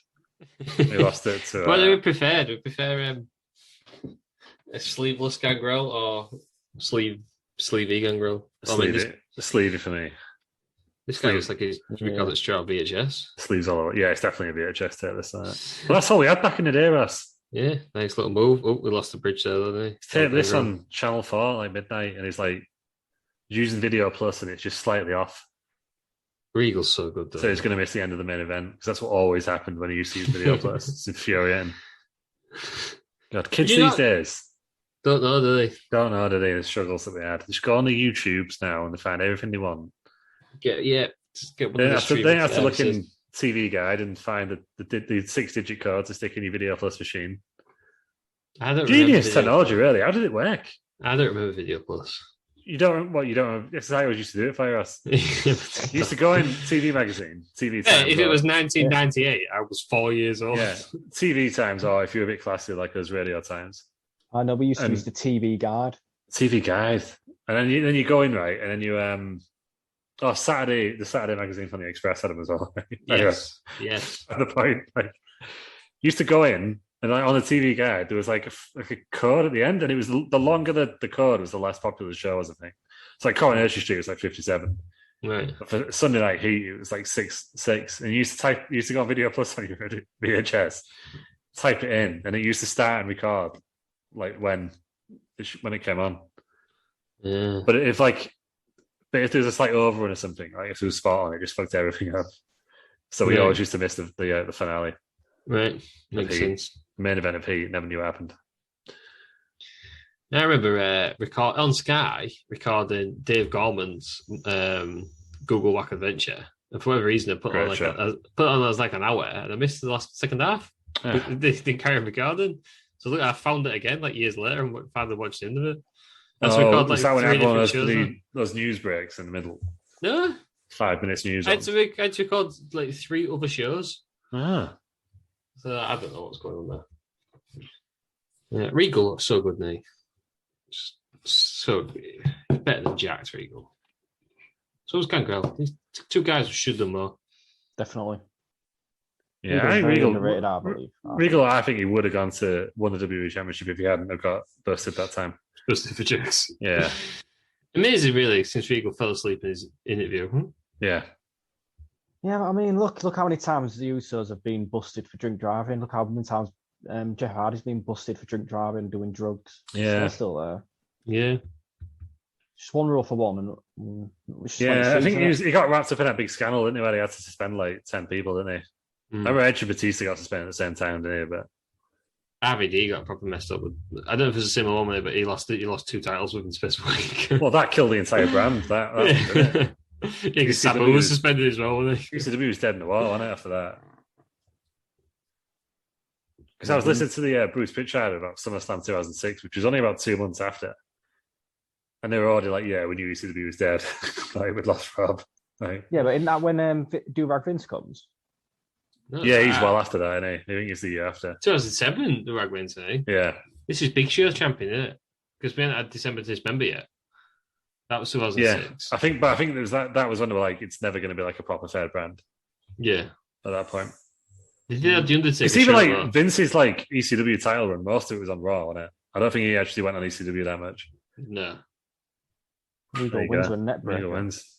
It was a nice net breaker, to be fair, from Will Regal. I loved Regal's music. I prefer his that's better in it, but this music was like for this version of Regal it was great, wasn't it? Yeah. The original Commissioner Regal. Yeah. Was Jeremiah Regal there, wasn't he? And then there's that good match. Oh, he's still GM Regal, isn't he? Yeah. Right. So what we want? So we're going on to Teddy Long. No, not Teddy Long. Across Suzuki and Dupree backstage. Taz and Michael Cole. We can't Michael Cole's kidnapping. Is that what we're going on to? That's what we're going on to. So what's the time? 31:45. That's right. Right. Are we ready? No. No. Obviously not. You know me, Russ. Oh god. This is outrageous. What's that one? Press the wrong bloody button.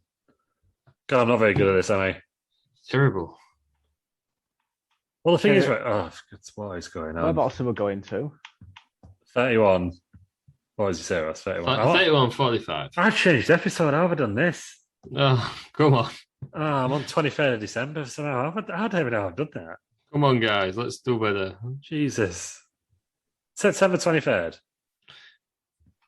September 23rd, 2004, 31 minutes, 45 seconds. Are we all there? Right. You will have Suzuki and Dupree. There we go. I'm there. Right, let's press play then. 3, 2, 1, play.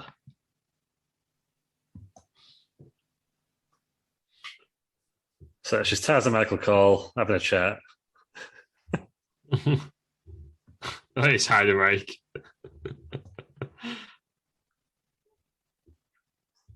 Michael Cole's still sticking with the spikes. Yeah, that's like Michael Cole doesn't want to revisit issues, so Tess says, "Why don't you watch the video?" Jim Cornette in the front row there. Yeah, he's loving it, isn't he? Cornette. Speaking of guys who should have been bigger. Heidenreich. Yeah. I feel like just ask us. Oh God, this is horrendous. This is just classic WWE Paul Booker, isn't it? Yeah. Some ways, Ruthless Aggression was worse than the Attitude Era. I think he was because they were desperate, wasn't he? Like Angle was all into bestiality sex, wasn't he? Yeah, and then we got Heidenreich raping Cole, but apparently he was just having an armbar. That's what the thrusting was. Right. It was a bit rapey, isn't it? You're going to thank him for what? He was up against the wall getting thrusted upon the rest there. Yes. Heidenreich wants to kiss him. Yeah, imagine if they just kissed him then. Weird that it just lets him go. Well, he already got his what he needed, didn't he? What was worse than Cole getting raped on TV or Josh Matthews getting a nosebleed on his big break? Oh, that was good. We should watch that episode. That full episode. Cool. Well, I love how everyone is like, we're just seeing like Cole get assaulted sexually. Yeah. And the crowd like It was- up for it. I was popping for it. Where's he going? It's not coming out here. Oh God. Imagine. Oh God. Oh, we'll get to see that after the next match. Do you do graphics like this anymore?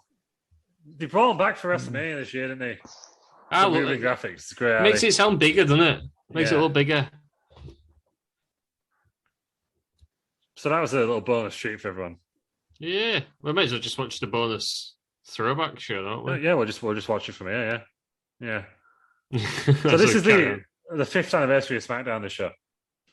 Yeah, but that's why they're showing all the So bonuses. it's showing all the old clips and That makes bringing sense people when the back for the ministry fact. were back, because I was trying to find out when the ministry actually came back. It's just a Warner in it. yeah. JBL pays him though. Yeah. Yeah. Because they did it a week before, actually. Have you Spring seen the Colossus one? spot was so good, wasn't it? The first Yeah. time we did it. Have you seen the one where they did it again? I think it was Lesnar Strowman, and the ref falls out the ring. Yeah, I've done it so many times since. I think what's worse now is you can tell when it's going to happen because they They can't changed the use post. they changed Yeah. the post. Big Show's what's going on with Big Show's area? Is this the episode where Kurt Angle shoots him with a tranquilizer gun and shares his head? I don't know. Ruthless Aggression was a weird timing. Yeah. Yeah, There we no go. entrance now. This The- is by far the best SmackDown Titantron of all time. Oh Ah. yeah. Bring it back. Bring back the fist. They need to do like a proper throwback show. I know they did the one earlier in the year, didn't they, in the Thunderdome, but it wasn't the same, was it? Just bring back Yeah, the do one fist. like that. No flames, no nothing. Rubbish.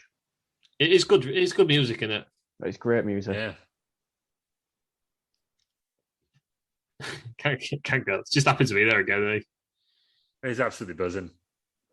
Well, he's been gone and he's back, and he. Yeah. Yeah, but don't you think it's still in great shape here? Yeah.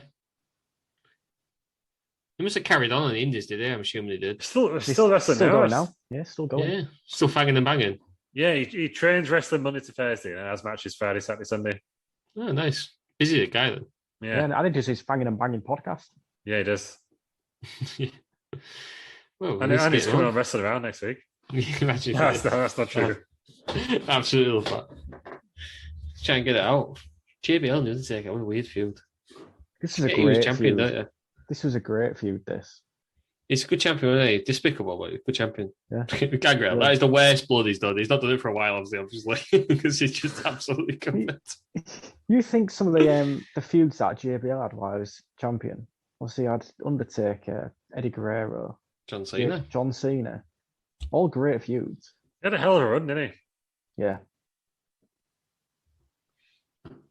Yeah, he did. He was, well, longest SmackDown champion of all time, wasn't he? Yeah. Because Triple H didn't want to wear choosers. So bad. Is this from my source? is this the best era of Taker? I liked Biker Taker. I obviously loved Snakeskin Pants Taker, but that was only a one-off. But this was like a hybrid. He was doing both at this point, wasn't Yeah.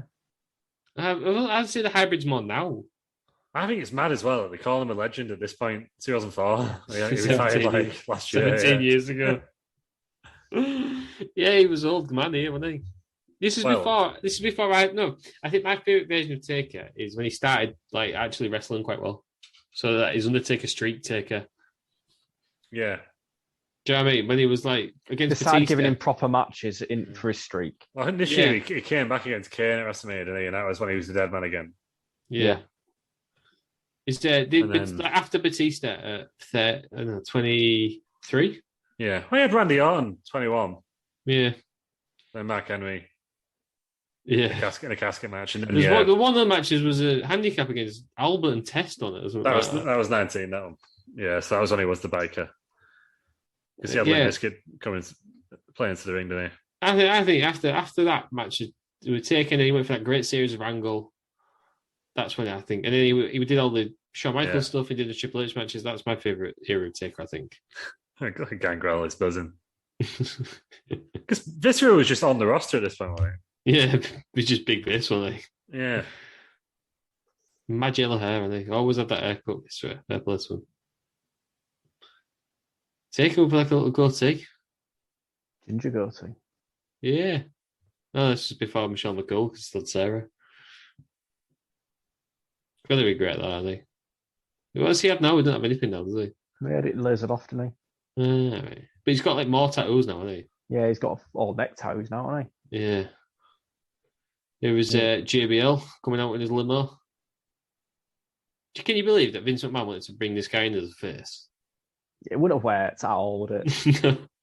It's classic Vince McMahon, though. People love guys with money. Do you think, though, that with JBL's run here as WWE champion, it cemented him as one of the best heels of all time?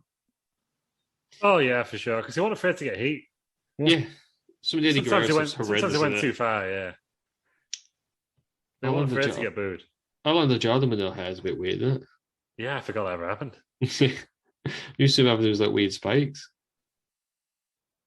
Yeah, he is. What do you think of that belt? The original Undisputed title belt. Oh, I love that title belt. Yeah, I love that title. Should have brought it back. The spinner belt should have been Cena and Cena only. This should have been the last run with it, wouldn't it? I just can't stand either of the belts or any of the WWE belts anymore. They're all awful. Yeah, I don't like the Universal one. I thought it could have just gone with a different design.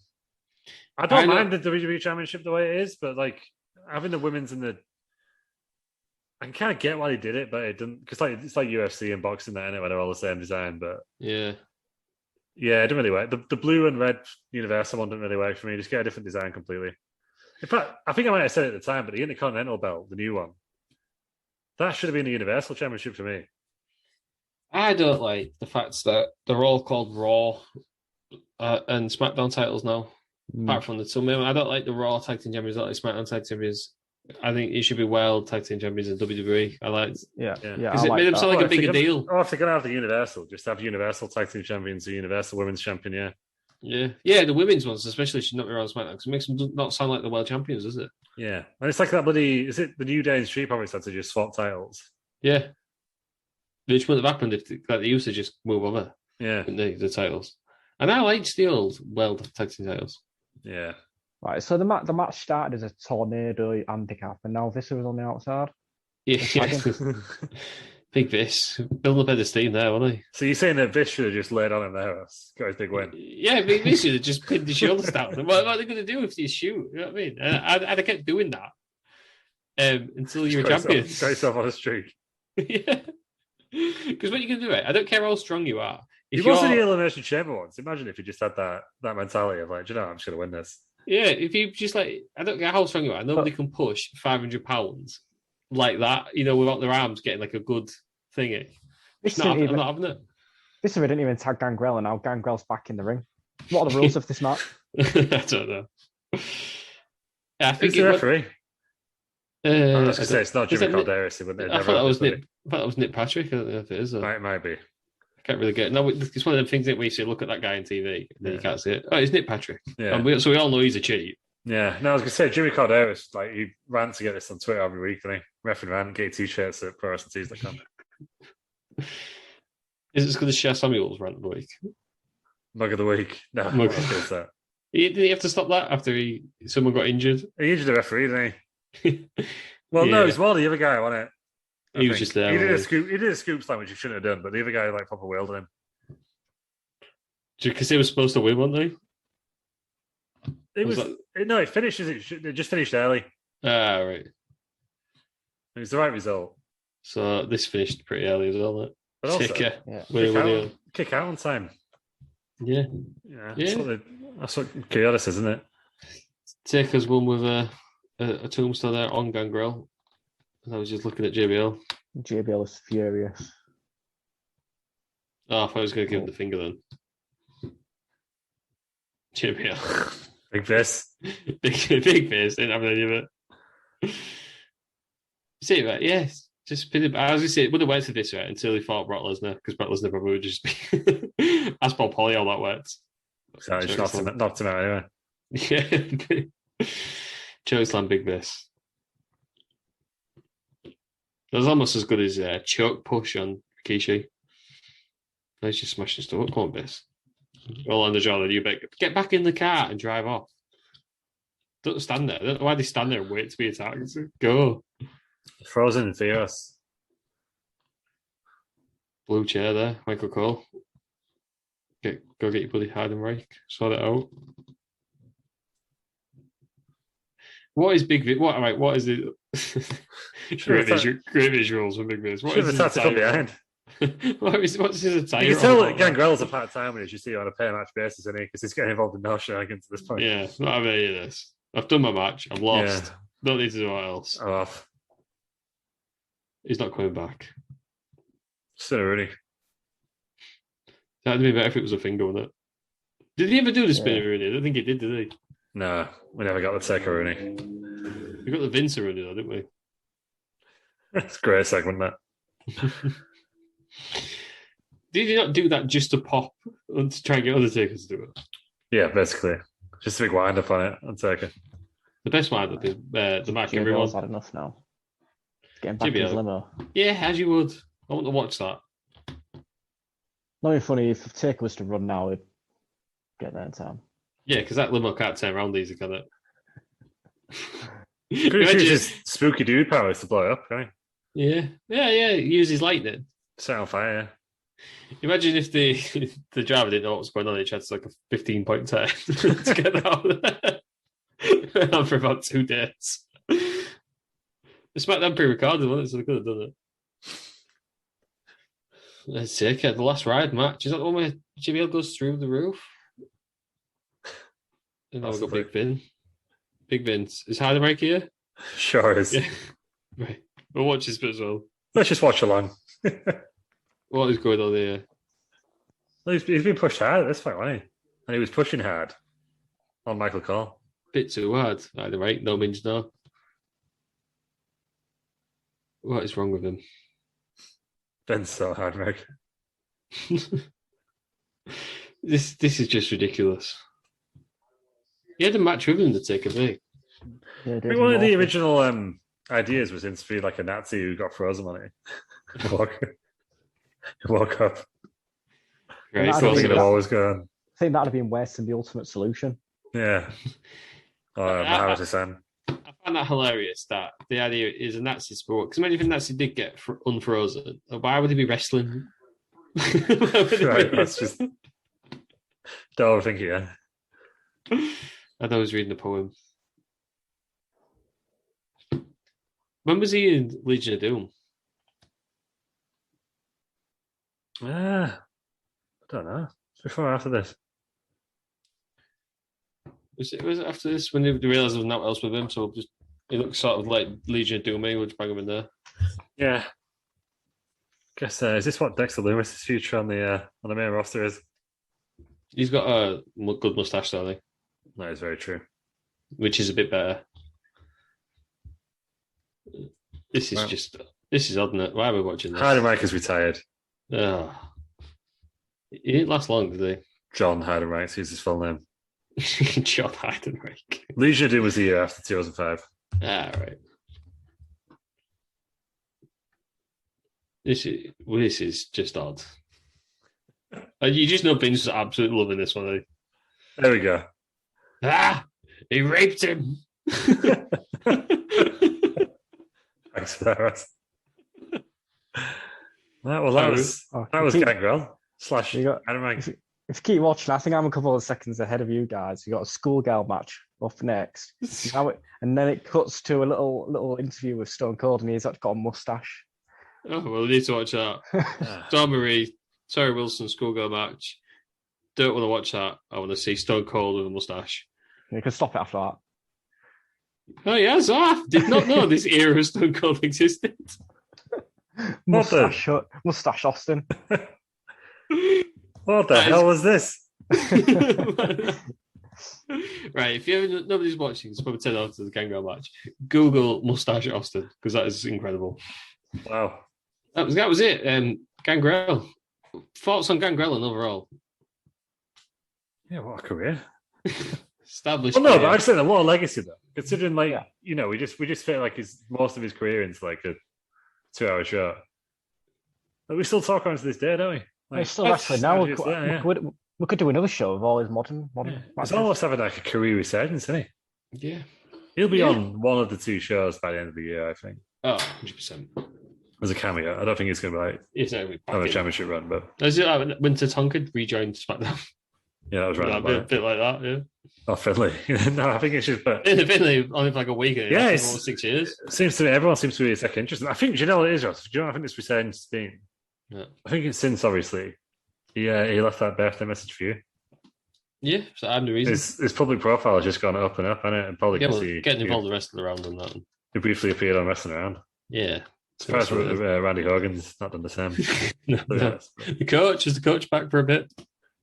He's gone again now. The coach, I forgot to mention this. Like, coach retweeted in the week. But he didn't really get what I was saying. Suggesting that he wasn't going to be on AEW. Well, because he said something like AEW. And I was like, I'll be honest, you like the new secret superstar everyone's talking about. But he took me really seriously. It's like, I will always be honest with my fans. Like, I've had no contact. So that's a scoop that the coach has not had contact with AEW. So, it's a scoop, but it was like 3 weeks ago, though. Some journalism, but I forgot to mention it at the time. So that's why we've only got one world-class journalism. We've got some part-time wrestling journalists. Come on. I was getting the scoops. I've not had a friend for a while. But you're only as good as your last scoop, though. So, well, not a scoop. I just chose to... It was a... What's it called? Sorry, man. I couldn't release it yet. That was all. Oh, right. Is that what it was? Yeah. Just in case he was, actually. Yeah. Imagine if he was on the Heat. I'm only allowed to say it now because he's on All Out tonight, but he'll already be out by the time. That's how this podcast comes out. Outrageous. Gangrel, he did all right, didn't he? Oh, Gangrel. I think it was what we said earlier, right? Everybody had a part to play, didn't they? Sure did. Yeah. That's why you remember him. I bet you can remember more random wrestlers from the Attitude Era than you can now. Well, that's what I was thinking. Like, if you went to like Raw like 2010, you'd be like, "Who's this guy?" Wouldn't you? But Gangrel, we're still around him like 20 years on from his initial departure. Yeah, that is true. Well, that's the end of the show. Then we've enjoyed our 7 matches of Gangrel, the most we've done on any wrestler. Deserved. Fit Gangrel. Normally 6, but he got the old 7. Yeah, it's deserved, yeah. A watch along style because there's literally nothing to talk about if we didn't do it that way. That was Gangrel. What if you didn't watch last night? Watch the video on demand of Wrestle Around on Twitch. Yeah. Watch it. The All Vince. It's good. All Vince. It's a good watch show. It.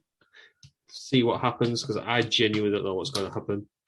The Vinciverse has been unleashed. What does that mean? We'll have to find. We will have to. Can Red Shoes get back under control? That's what he needs to do, doesn't he? I don't know if he can.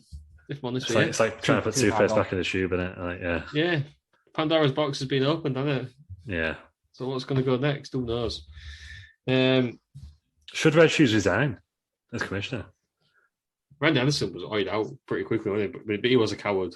He's his assistant, though, isn't he? No, Randy Anderson.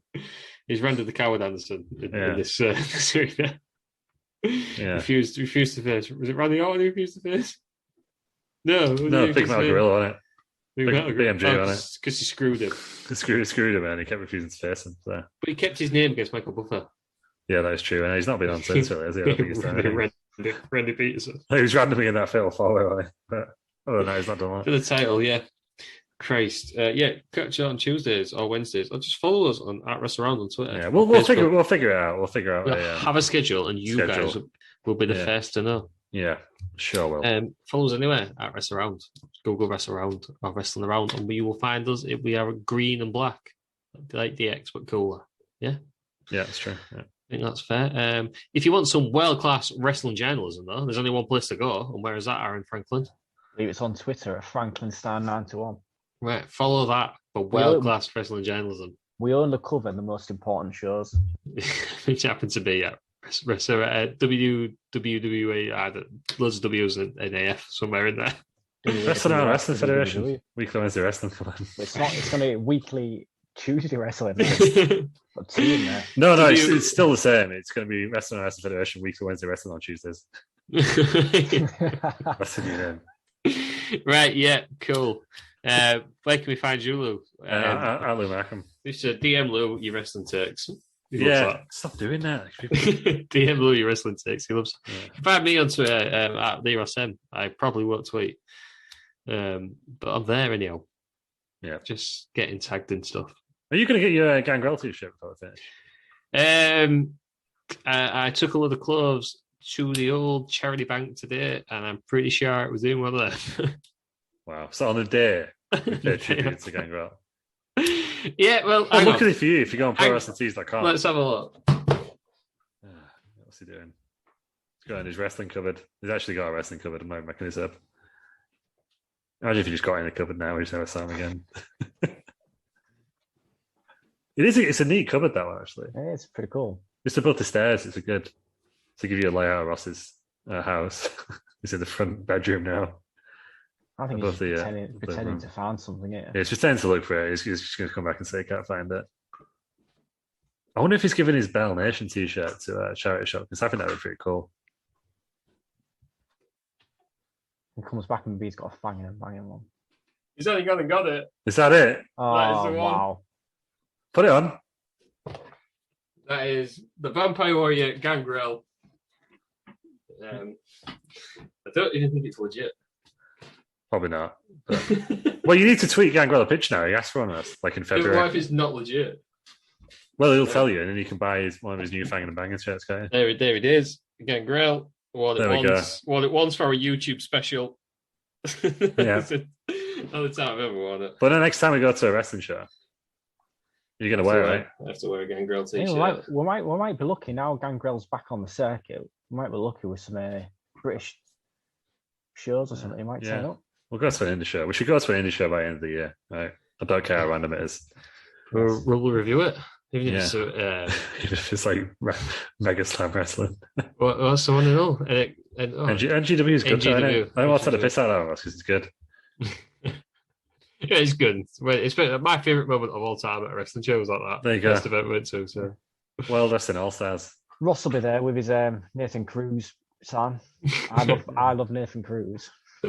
Nathan Cruz, I'm calling him out. I want the match of Nathan Cruz at the next NGW. I wanted the cameo video that I paid for from Nathan Cruz, but I did get my money back, so it's fine. But not the same. Too busy. But that's how Gangrel got involved. So in some ways, it was good. It was good. All works out as it should. Oh Christ! Right, that's the end of the show then. Thanks for coming, guys. Thanks for coming, Aaron. Yeah, thank you very much. Thanks for coming, Lou. Yeah, thank you, Russ. Johnny, thanks. I don't know what we're doing yet. Tapeits may or may not be here. Otherwise, I think he has to give everyone £10. Pretty much so. I think that's how it works. Yeah. Thanks everyone for listening to our Gangrel special, and join us next week for another episode of Wrestling Around.